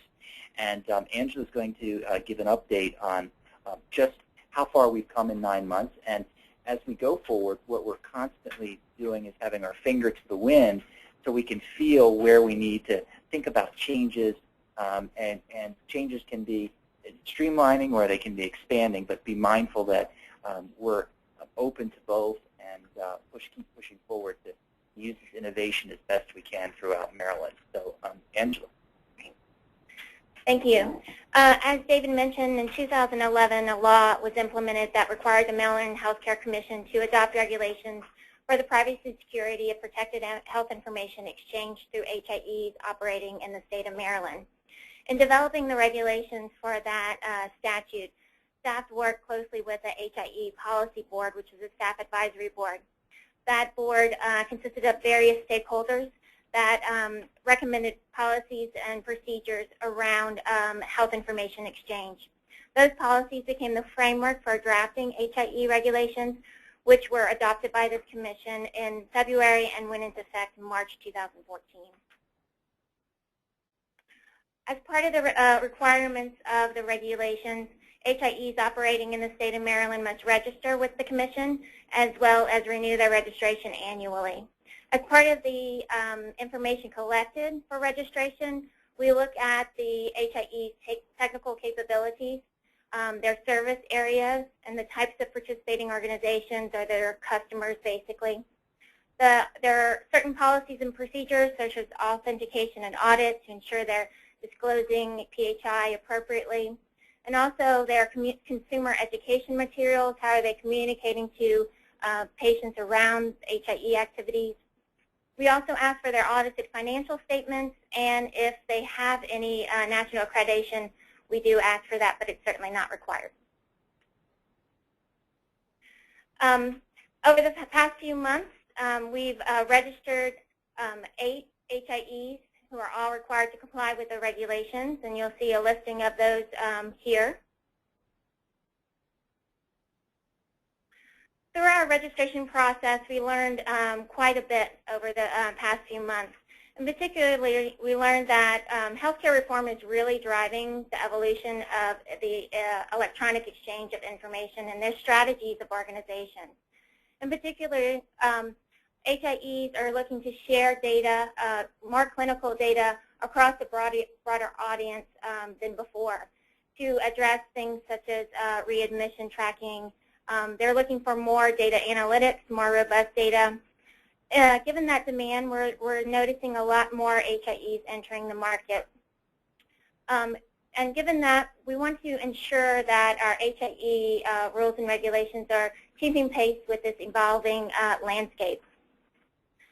Therefore, staff has begun to conduct an HIE environmental scan, the purpose of which is to assess this evolving HIE activities of organizations in the state of Maryland and identify potential gaps in the existing regulations that it could impact the privacy security of PHI exchange through these entities. And then finally, we want to formulate recommendations that might address these gaps. In conducting this environmental scan, we've identified 22 organizations to participate. These organizations include those 8 registered HIEs, but other organizations that are starting to increase their capabilities for exchanging clinical data among different providers. We've conducted structural interviews with these organizations, and we're also looking to other states to see if there are any lessons learned regarding their practices in governing HIEs and the entities that facilitate health information exchange. We continue to assess the information that we're gathering, but preliminary findings indicate that there's somewhat of an imbalance in the protection of electronic health information among organizations. That's based on that there are these varying models that continue to emerge into the market that don't necessarily meet the current definition of a health information exchange. And these range of organizations are implementing practices that are a range of practices implementing the privacy and security regulations. Nationally, what we found is that there have been core HIE services needed for advanced exchange that are being enabled through a shared service model. These things such as provider directories, master patient indexes that can increase efficiencies in health information exchange and diffuse HIE more widely and decrease costs through shared services.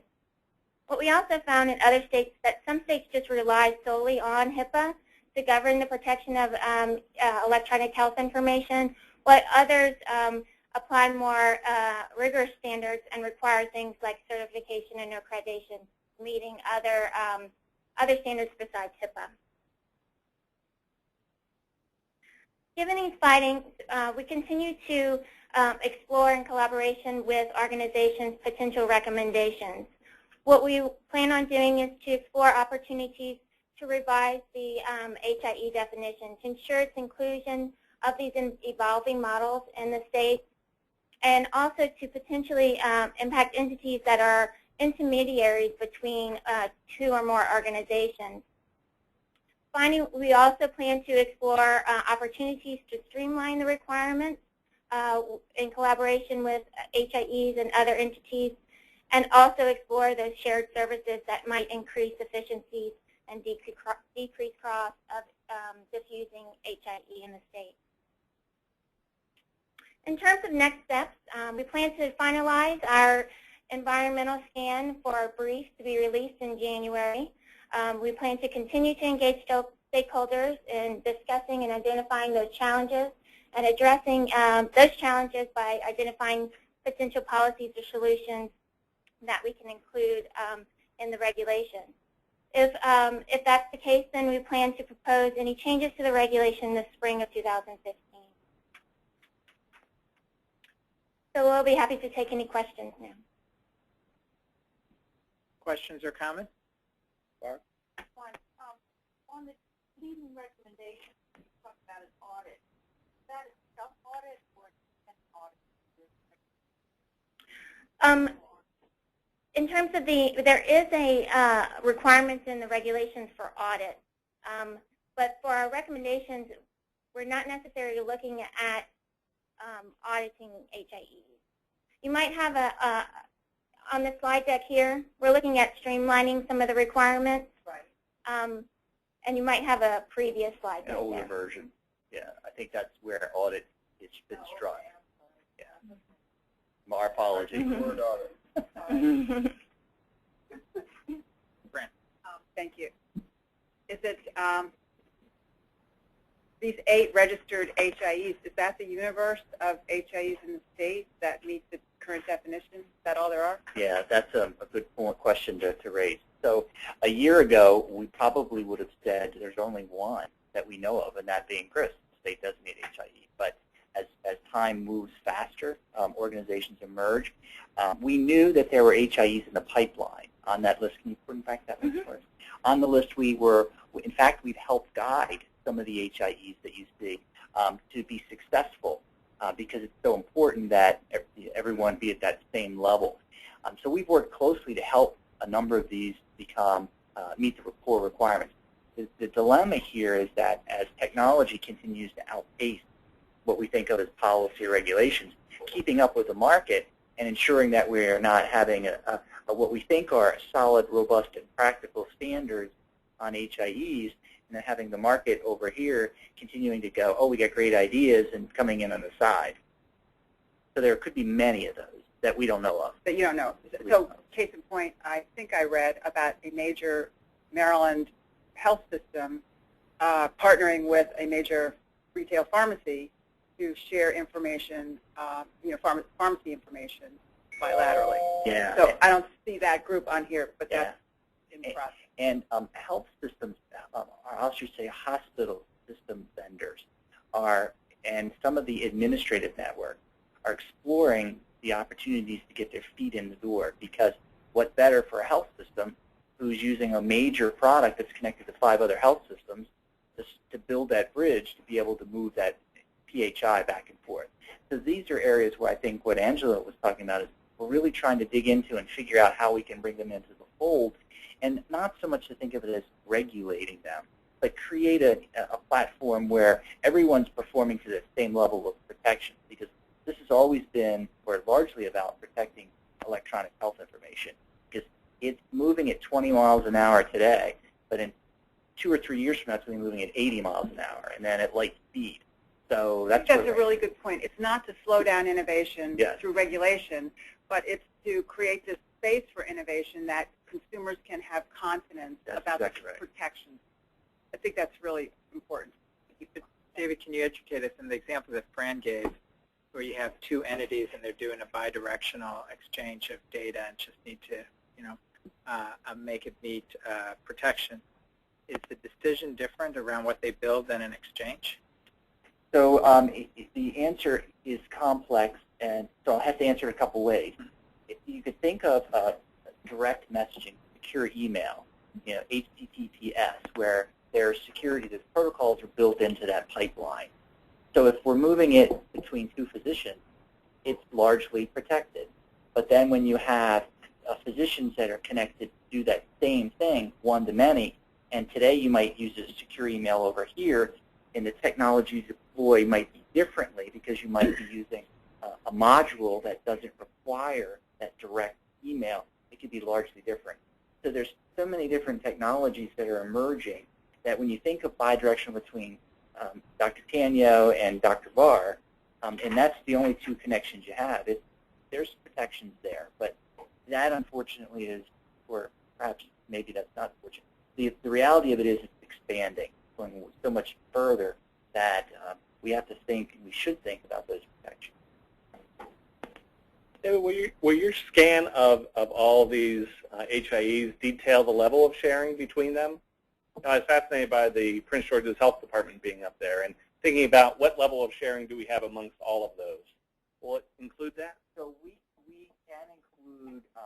can include that. We hadn't necessarily thought about the layering of PHI that flows, but we can do that. We can make that included. That's a great suggestion. Derek? Yeah.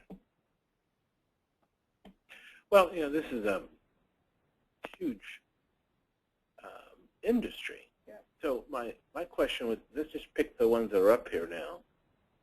The providers, the computer technology folks doing the work, are they Maryland-based companies? Are they coming from out of state? Are they coming from overseas? Where's that? I almost want to say yes.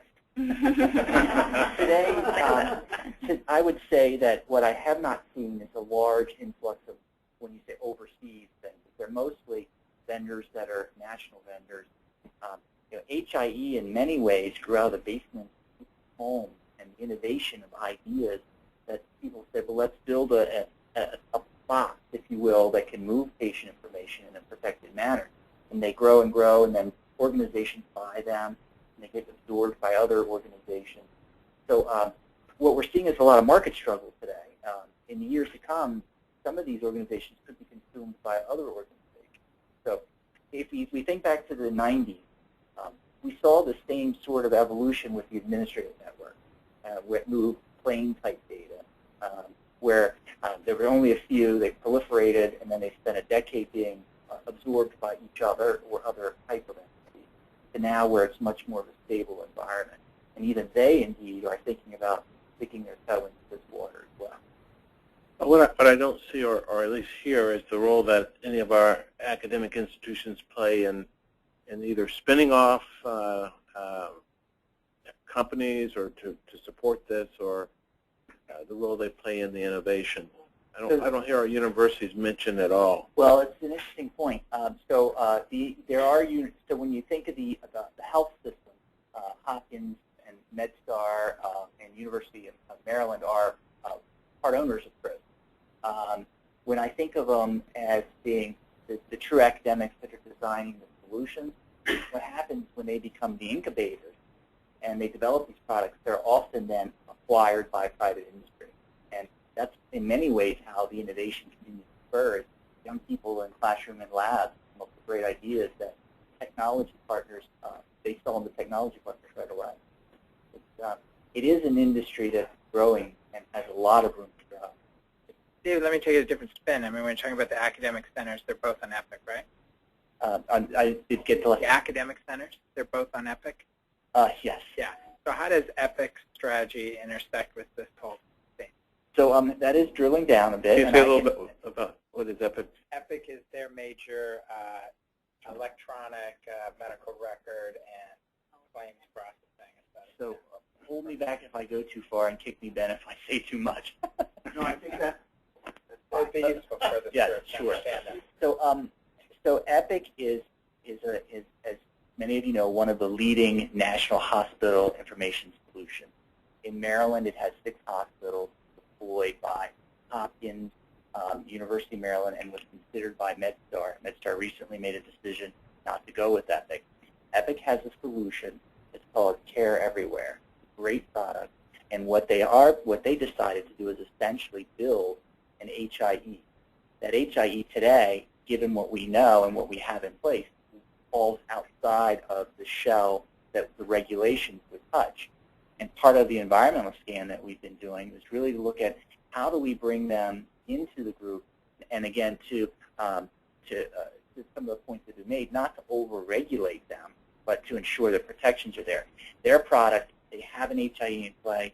They move patient information between providers in the ambulatory world that use the EPIC product, and essentially one has asserted that their competition to the guys you see here. So HIE has their own walled garden, but they don't exchange. They don't connect with any of the others. Is that correct? The EPIC Care Everywhere, yeah, they don't connect, but they are developing that product. So Cerner has a similar solution. McKesson, another large hospital system in Maryland, or another solution used in Maryland. What they're doing is they're developing these solutions internal to their users and then developing the APIs to bridge those gaps. So the risk largely is we're protecting data that flows through this pipeline, but we have a potential risk because it's left unwatched over here. Garrett? Yeah, I was just going to ask a simple question. I understand the common sense reasons, but what exactly are the crimes that, when there's theft of personal protected health information, are the crimes, is it identity theft, or are there other crimes when you're protecting all this? What are the crimes that have happened? What's been out there for this? So there are lots of, so breaches are reported. There's HIPAA breaches and there's breaches that may not be non-HIPAA breach, but it's still just as impactful to the individual.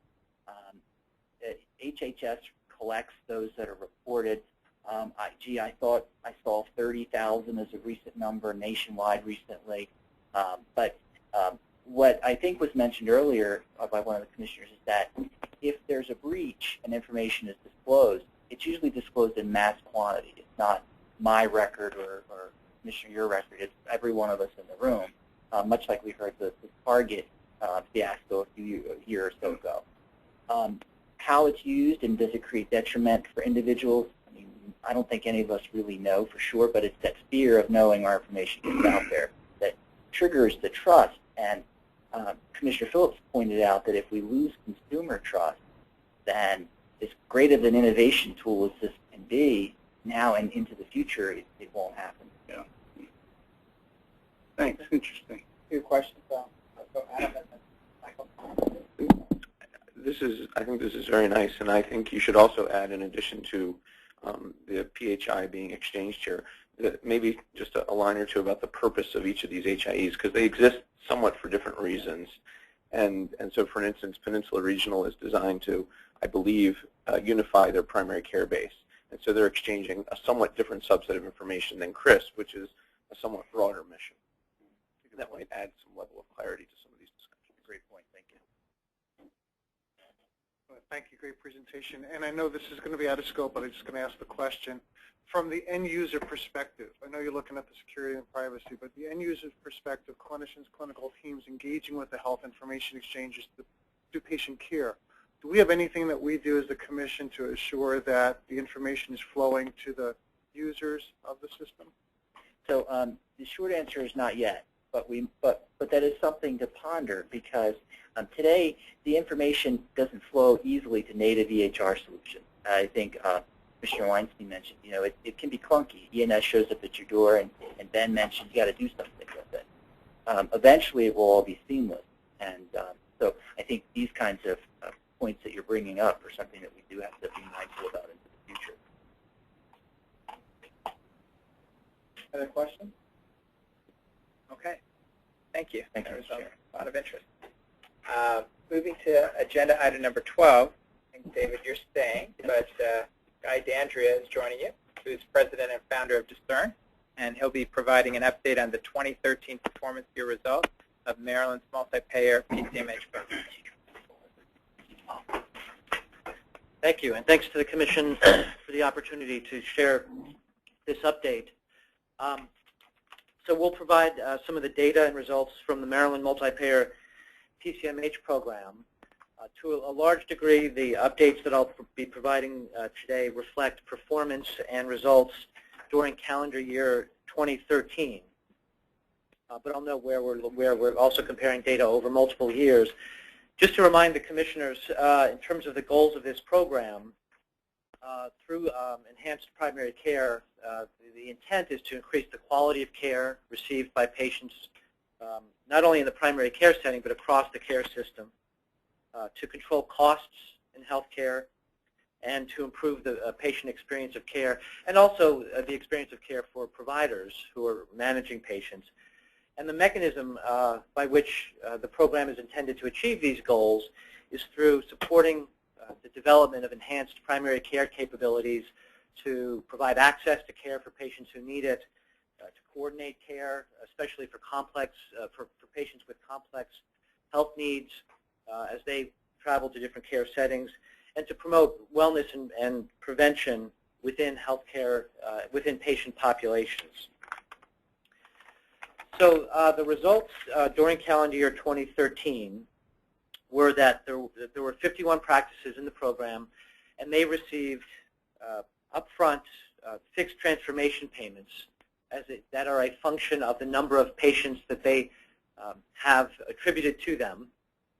Those patients vary, the payments vary between $3.50 and $6 per member per month, depending on the size of the practice and other factors.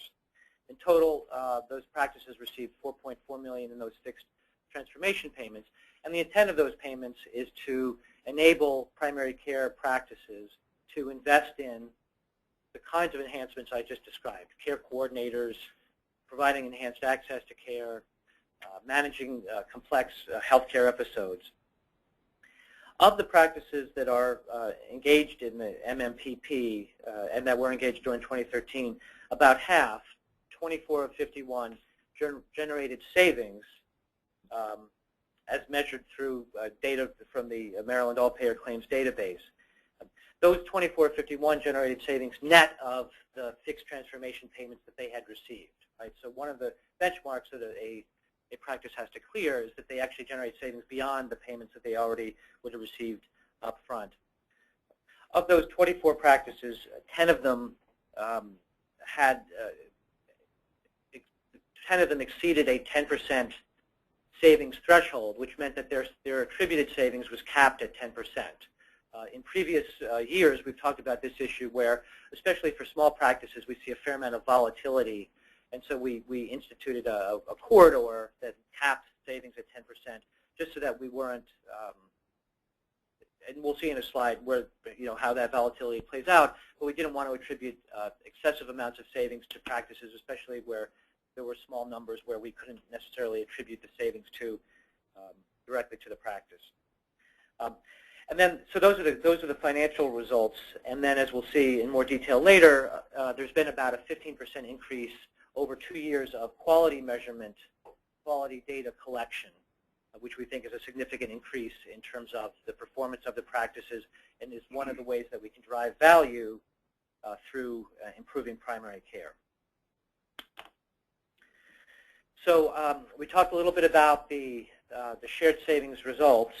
In terms of the process of how we actually calculate the shared savings, we use data from the All-Payer Claims Database to calculate the total cost of care for patients that are attributed to each of the primary care practices.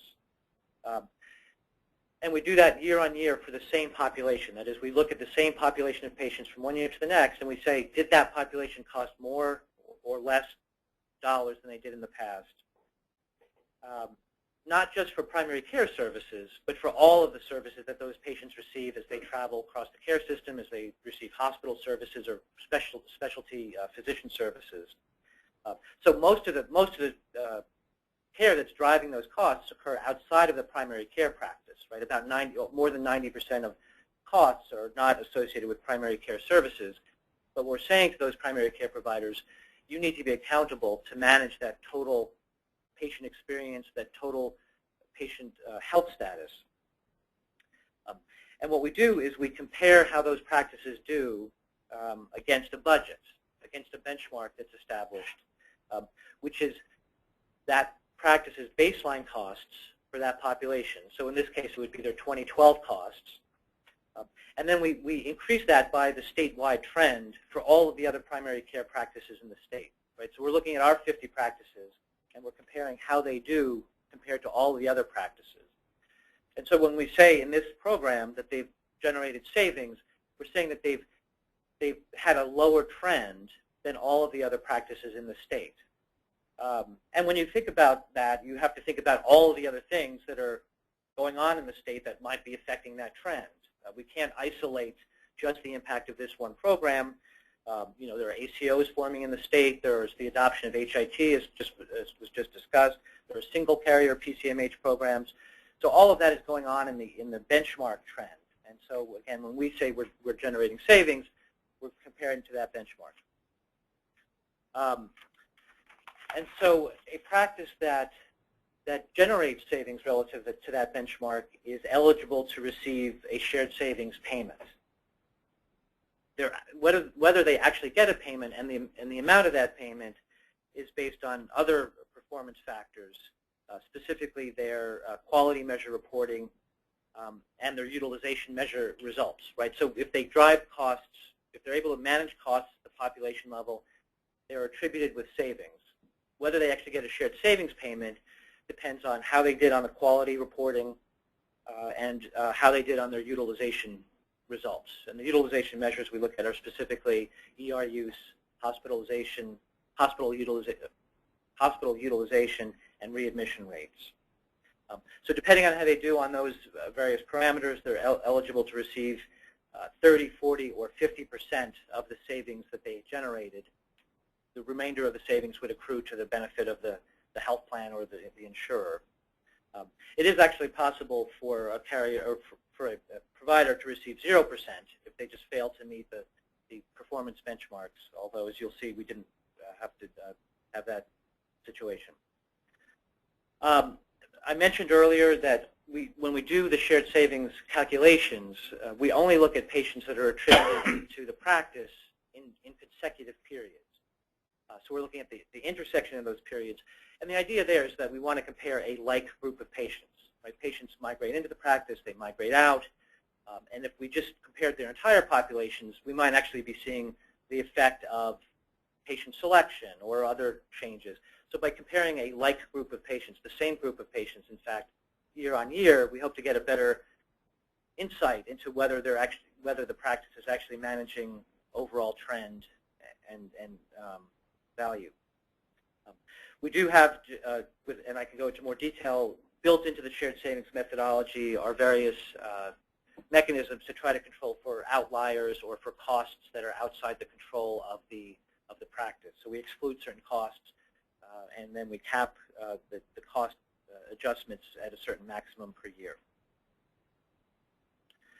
So hopefully you can see this, or maybe it's better to look at the printed copy of this. But this gives you a sense of the shared savings results for 2013, which means that we're comparing the practices for 2013 to their 2012 costs, again, inflated for that statewide trend.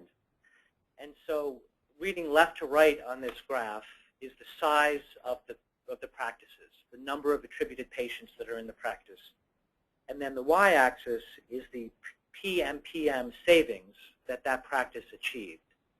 So below the break point, the 0 level, below that would be practices that actually saw a year-on-year increase in their PMPM cost. Above that would be practices that saw a year-on-year decrease. And as I mentioned earlier, about half of the practices are above that line and about half of the practices are below that line. So that's one overall finding, and you can see that illustrated here. And then, as we've seen in prior years, as you go from left to right, the volatility of the results decreases. Right? So where we have small numbers, and which would be a small practice with fewer attributed patients, we see a lot more volatility in the results. And that's expected, but it does have implications for how do we actually measure impact, how do we attribute that to interventions that occur at the practice level versus other random factors or other things that are going on in the system. But the largest 8 practices did not have significant savings. If I just read this graph right. That's correct.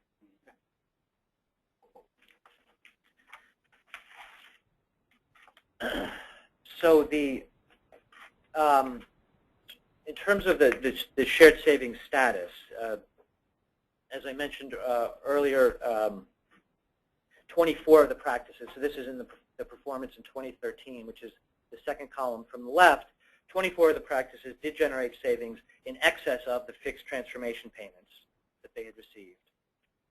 5 practices in 2013 generated savings, but not sufficient savings to be above the fixed transformation payments that they had received. And then 22 practices did not generate savings. So that's the 2013 column. You can see how that compares to the 2011 and 2012 columns, where, for example, there were 21 practices in 2011 that had generated savings, 19 in 2012, and then the 24 in 2013.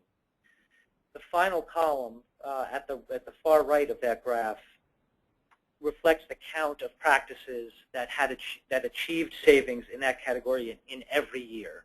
Right, so there are 2 practices in our cohort of 51. There are 2 practices that, in fact, achieved savings every year of the 3 years.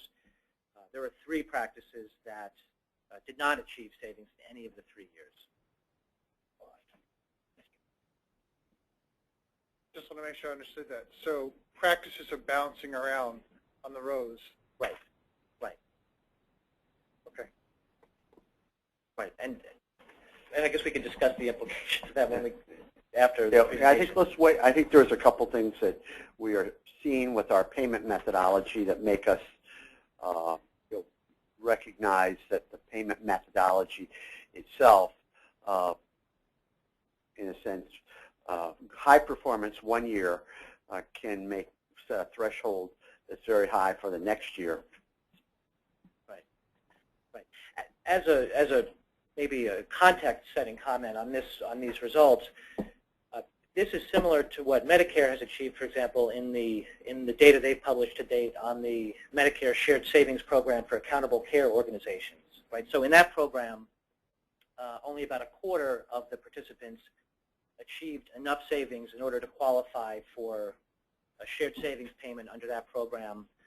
There were a number that fell within their band of some savings, but not enough to cross the threshold, and then quite a few that didn't achieve any savings at all. Real quick, just to get to shared savings, do they also have to meet certain quality indicators? So do they track, in other words, that's what I'm looking, in other words, do they not qualify for shared savings because of quality, or is it just on cost and cost? So in a couple slides, I'll show you what their eligibility for shared savings was. So this reflects just the financial results.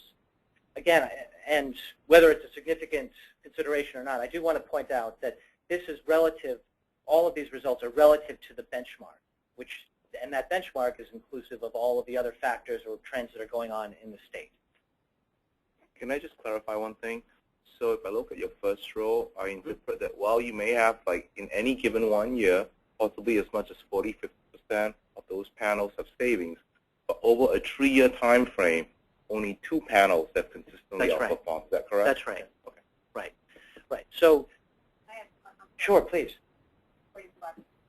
I'm stuck on the previous slide, which I think showed that no practice with more than, I'm saying, looking at it like maybe 1,700 patients, none of those larger practices generated savings. And so if you flip to the next chart, this is all expressed in terms of number of practices, but I would be curious about if you express it in terms of number of patients in practices who experience savings. You know, if you put that in terms of people instead of practices, it would be a really different outcome, I think, based on the distribution.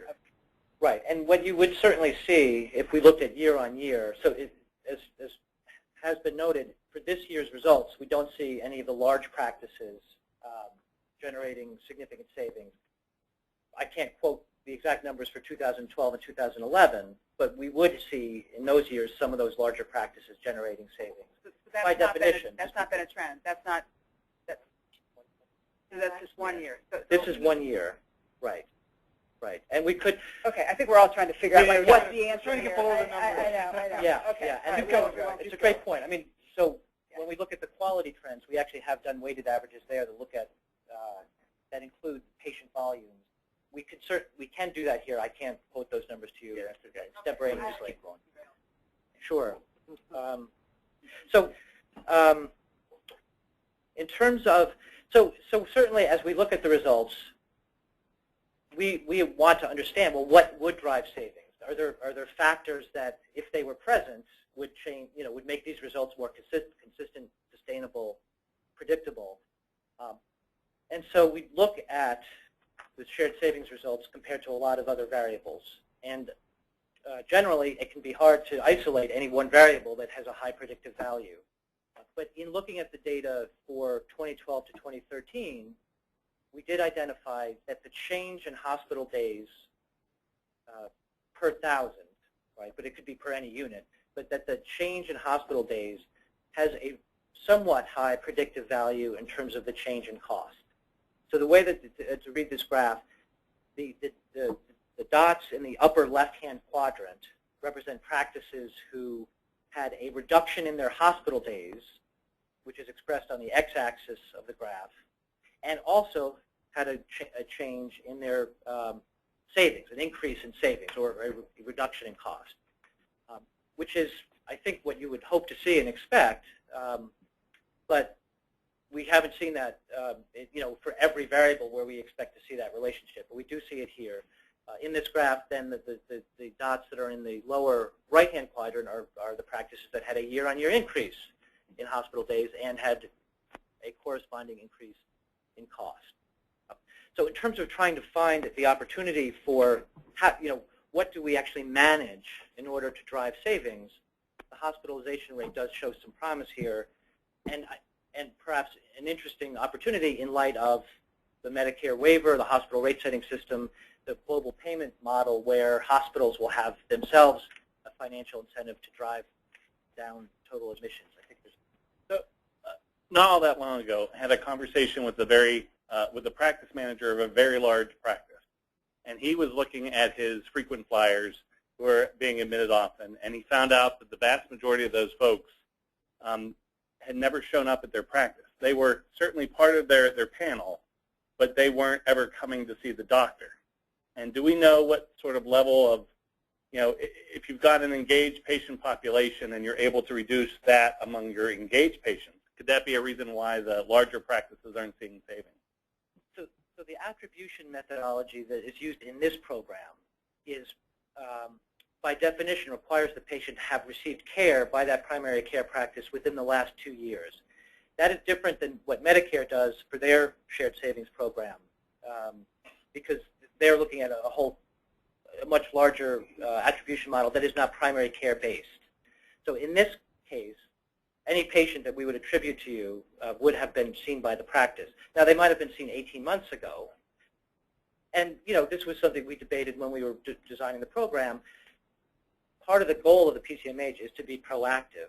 And if you've had a patient come in and they need health care and they need management, that as a practice, you're supposed to not wait for them to call you up and come back in. You're supposed to be reaching out to them. So that was at least the philosophy underlying the attribution methodology. But again, it's a 2-year look back, so there might be some cases where a patient hasn't been in the primary care practice and then shows up in the hospital in the next year. And this, Commissioner Schneider, to your point is earlier, to Chairman Tanya's point, that practices in the PCMH program participate in E&M, nearly all of them. I think we have all of them now. And so even if the patient isn't showing up to the ADP messages, they are getting these alerts through E&M. So they would know. And it's a matter, as Ben mentioned, is are they getting it and filing it, or are they getting it and working the information? So that's a good point. So I'm looking at your graph here, and if I'm reading this right, this particular model explained approximately 26% of the variance. Mm-hmm. How enthusiastic are you about that? So that's a good question, and I was thinking about that as I was preparing for this presentation. So the best risk adjustment model that's used anywhere by Medicare for adjusting payments or by private health insurers has a predictive value of about 30%. Right? So we don't do a very good job. I mean, healthcare at a population level is so complex. There's so many different variables that contribute to patient-level outcomes, and then you combine them in large populations. There's just so much going on that it's very hard to find any one thing that actually explains variation in cost. So just thinking about hospitalizations, right? So if we're looking at the number of days, well, that's one variable in hospitalizations. But there's also the complexity of the services received in the hospital. There's the rate that the hospital charges. So there's just a tremendous, just in this one example of utilization, there are a number of different variables that are hard to track. And then you compound that by all the other care settings where patients might be receiving care, other variables, lifestyle choices that they make that influence healthcare costs. So the answer is, relative to other models of predicting health costs, this actually does pretty well. Yeah. But it's not. There's no one answer I think that we can land on that actually is going to be the silver bullet for how you manage costs. Yeah, but I think you can be pretty excited about being able to explain 26%, given the best is 30%. Well, like you said, there are other variables. I know the past couple of years we've been pushing out the observation as opposed to being hospital stays. So that would decrease it with the healthcare reform. There's a lot more management going on between hospitals and carriers now. Right. So I don't think you can come to a conclusion, which you probably haven't, but like you said, there's a lot of other variables. Right. So I have some basic beliefs about what drives value here that's not necessarily validated by health services research, but let me give you 4 of them and ask if you could ever figure out how to measure those, in something like this. The quality and intensity of capabilities and execution really matters. Patient segmentation matters, that certain patients are going to be much more responsive to this than others, high risk, high cost. Culture and mindset of the physician practice matters, and then their decisions around integration with specialists and hospitalists and SNFists matters a lot. Can you discern any of those kinds of variables in this? Right. So I think I know the answer, yeah. and maybe I'm making well. So in this model, we compare the same population to itself, as I've described over time. So if a practice started with a healthy, low-risk population in year 1, we'd be comparing that population to the same healthy, low-risk population in year 2. We could do comparisons across providers and try to find out if those who started with higher risk, higher cost populations were able to have more of an impact. And again, just off the top of my head, I don't know that I could suggest that, but I think we have data where we could do that. But then you do get into problems of cross-population comparisons where risk adjustment, appropriate risk adjustment is critically important. And that can be done. Obviously it gets much more complex. In terms of the cultural issues, I guess that what I find challenging there is even if you could isolate that, which I think is difficult, how do you then extrapolate that finding and apply it to change across the system? Because at the end of the day, it's not just explaining why things happen, it's what can we do about them in order to actually bend the result. And I think that's less obvious. So in terms of just walking through the last few slides, this slide shows the shared savings eligibility, which I mentioned is based on quality, performance, and reporting and utilization. And so, as I mentioned, practices can be eligible for 50%, 40%, or 30% of shared savings, or 0, depending on their performance. And so the second column reflects the overall eligibility for shared savings in 2013, or based on 2013 results. And you can see that there's the preponderance of practices is eligible for 40% in 2013. That's actually a reduction from prior years, but it's because the program became more demanding of the providers. So in the first 2 years of the program, their eligibility for shared savings was based largely on quality reporting. In 2013, we moved to quality performance. Right? They actually had to achieve results on the measures relative to their peers in order to achieve the highest level of shared savings eligibility. And then you can see in the other columns, we just break that down by the different types of practices. And then this summarizes that trend in terms of, I mentioned earlier, in terms of quality measure performance. So you could see that from 2011 to 2013, the number of quality measures that the practices reported on average increased from 15 to 17 and now to 18, which reflects an increase in their ability to generate quality data. And then I think more importantly, in the right-hand column, you could see their composite performance on the quality measures. Right? Most of the quality measures are expressed as a percentage. How many patients were supposed to get a service, how many actually did get that service or achieve that result. So in 2011, the composite score, and this is weighted for patient volume, in 2011 the composite score was 47%. In 2013, it was 62%. So that, to us, represents a significant increase in the level of quality performance, which speaks to the enhancement of value, one hopes, even though the cost performance has been more mixed. So looking ahead then for 2015, and David might speak in more detail to this, but we've been working with the staff, and the staff has been engaging multi-stakeholder groups to think about how can the MHCC continue to promote the enhancement of primary care services in the state. And these are a number of recommendations. I will say, to put these recommendations in context, there's been a consistent theme in the conversations that the primary care system doesn't exist in isolation.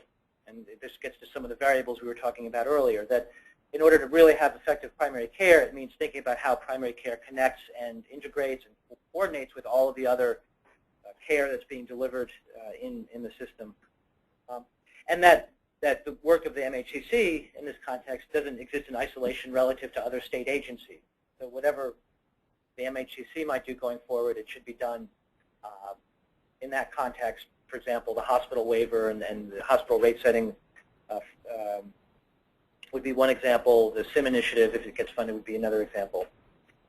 So some of the initiatives that have been identified for 2015 include increasing stakeholder awareness, not only of the state's program, but of other programs that are out there, other mechanisms that are available to support primary care practices to drive transformation and innovation in care delivery, to continue to try to coordinate with the private carriers and insurers to share data that can enhance primary care practices, ability to deliver care management,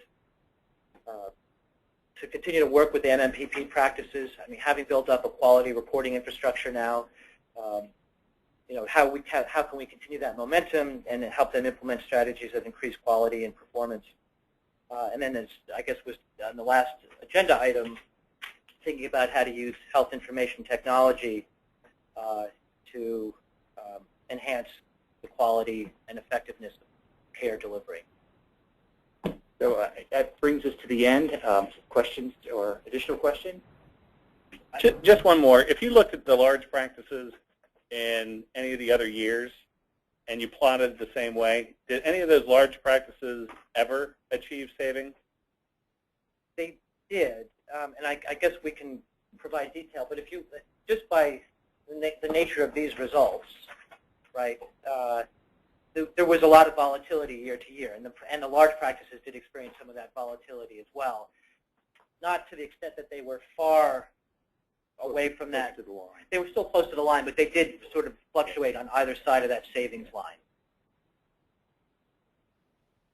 And we can certainly do the calculations around the patient volume weighted results and share those. I looked at your, in the appendices, you have some other models which are not nearly as powerful or predictive as the one you shared with 26% of the variance explain. Another, again, example of relative to that, that's a pretty good model that you've identified. Right, right. So we want to be careful about that because that's a bilateral correlation, correct? We're not controlling for any of the other factors that could have contributed to that savings. As you mentioned, we don't factor in what might have been happening in that community, in communities with regard to the waiver. We don't factor in other, just the specific intervention, other interventions. Clearly, we don't want to characterize this quite yet as a model, but the correlation is significant and worth noting. I think generally in the experiments we have with all sorts of initiatives in healthcare reform, there are lots of people that are claiming credit for things today, and in fact, there's a downward trend in spending that everyone is now riding and taking credit for that needs to be kept in mind. So, just curious, you're not going to find a magic bullet anywhere, but at what point do you have a sufficient confidence to say, now let's make a recommendation? We're looking at the data here. If 26% of the variance explained is good but not great, but 30 is the best that's out there, at what point are you going to be confident to say, hey, we have sufficient information to make recommendations? Because if people are doing things in this upper left quadrant that are replicable, then you want to disseminate that. But at what point are you going to, what number is going to be the number that you can feel that level of confidence? So there are lots of lessons learned, and part of the peer-to-peer learning, the collaborative, is to build on those lessons. But I think I would sort of invite Ben to really speak to the question, Dr. Thomas. Well, yeah, I'm going to say much more than what my guy has already said. Here, maybe by intent rather than by accident. That what our first-year evaluation showed was there was progress in providers. I mean, I think maybe I want to step back even further, that the focus of this pilot was to say, does this model improve the quality of care that was delivered? Does it improve the satisfaction of providers in delivering care? Does it reduce the total cost of care? And does it reduce racial and ethnic disparities? And I think the first-year evidence was that in some of those dimensions, particularly satisfaction and patient satisfaction, particularly among sort of the love to the among patients who need to be heavily engaged, there were some very promising signs to show that the model did yield results. Ultimately, I think the ROI on the entire model is what will carry us forward, and I think Guy put it very well. In our research and talking, I'm not as involved as I once was, but I've had numerous conversations over the years with the IHI, and when I presented our findings to them in the 2 previous years, they said, these savings are in the framework, sort of in the range of what we're seeing nationally in programs that seek to do the same things. So I think, do we think a program like this would go forward to take into scale?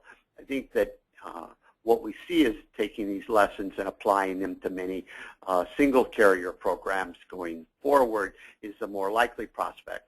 I think there's more momentum in trying to encourage all carriers to have their programs with consistent standards to the extent we can, being a better approach probably than hoping to have a statewide multi-payer program that would engage, say, 2,000 or 3,000 primary care physicians. I think now it's probably not reasonable to expect that we could pull that off, but I think we can hope to take these lessons forward and say, apply some of these principles. Practice transformation has some value. The consistent focus on chronic populations has value. The focus on payment-based or incentive-based payments does seem to be a major incentive in driving improvement. That's what I would say we would look to. I think we recognize that when we presented this to the payers and the providers, we purposely chose a simple payment methodology, certainly by comparison much simpler than the methodology used by CareFirst. We had to make it work for everyone. What we recognize now is that sort of if you do well under this methodology, it becomes a harder standard to reach the next year. And so I'm not at all surprised that we do see some fluctuation, because you hit a home run in one year, it becomes the standard against what's your benchmark in year 2. Now, you do get an adjustment that reflects the overall performance of the entire primary care system in Maryland that somewhat insulates you from outlier performance, but nonetheless doing really well in one year does make it harder to generate similar levels of savings in the other. I don't think any practice ever thought about trying to game this, but those types of variations in the payment methodology in a larger system you'd want to try to control for. So I don't think I answered your question, but I think we see elements here of real progress, particularly to the extent that we want to push them forward and get payers and perhaps even health systems to try to employ. Ben, you touched on many of the topics. I'm concerned that as presented, it looks like noise without the explanation you just gave us. Because in the great presentation, I mean, people could drop up, and we have no idea based upon what's in this report, what you just said about the payment model. So I really think we have to understand the implications of that payment model on driving some of these numbers, because you really can't tell a story when you say that only 4% of the practices receive savings all 3 years. It looks like it's just random, like the hospitalization stuff and the drop. Because certainly, if the hospitalizations are less, there's going to be less cost associated with it. And then, but I don't know if that practice is doing it consistently year over year. So I hope what you just really explained some of this, but we need to understand that, because otherwise, it just doesn't make a strong case for me. Yeah. And I think, you know, another alternative, a alternative would be to benchmark every practice against their baseline performance. And that could be very useful. So if they're continuing to improve, but they don't earn an incentive because you've changed their gate before they can get it, well, that's fine. We can understand that, but we just need to see a story that a practice that did really well 1 year all of a sudden doesn't do poorly the next year. And understand that they've put some processes in place that reduce hospitalizations. Certainly, it would be asymptotic. Eventually, they're going to get to the bottom where they couldn't really get any further. Likewise, their quality measures, but we don't see that here. It's just it's masked. I'm hoping it's masked and is actually there. So to synthesize what you guys are saying is recapturing the outcomes, not as sort of saying did they generate shared savings, but what was the impact on total cost of the group, and where in looking at it year over year would be something that would be very interesting. You reported what we asked you to do, but I'm just saying that I think if we want to make a story out of this, we're just going to have to dive deeper and understand it. Yeah, and I think that's right, and this is sort of an operational report focused on we're applying the payment methodology to this year's results. It's not an evaluation of the entire program. All right, terrific. Thank you very much. Okay. Ben, you have a brief overview of upcoming initiatives? And it's more to come in December. As everyone knows, December is a highlight month. The commission comes to town, so to speak, with a number of deliverables for the legislature. In December, we'll be looking at the redesignation of the Patient Safety Center. We've had ongoing discussions with the leadership of the Patient Safety Center since their presentation in September. We've gotten letters of support, generally letters of support from the Patient Safety Center leadership for the activities and some other representatives as well.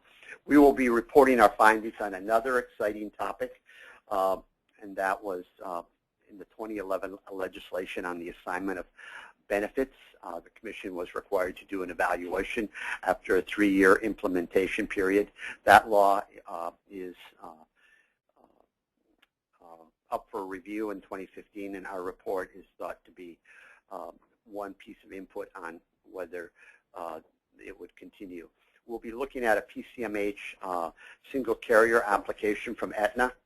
We'll also be looking at another longstanding area of important work, which is in 2009, the Maryland legislature passed legislation that required MHCC to assess the impact on rate setting of freestanding medical centers. There are 3 currently operating in the state: a longstanding Bowie Health Center, a freestanding facility outside of Germantown, Maryland, operated by Adventist, and a 3rd in Queen Anne's County that was established by Shore Health.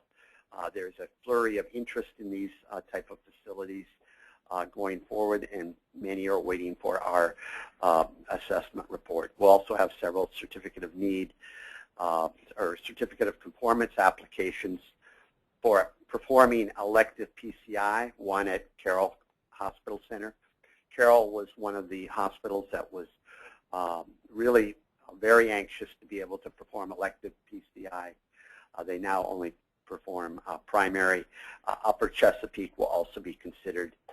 And lastly, we hope to bring the CON application for Sinai and Seasons to operate a inpatient hospice at Sinai Hospital. Did you just read off the agenda for one meeting or 3? If you thought this was, well, we did 13 things here. He's looking, no, he's 7, only 7. I'm sure there will be, those are the major things.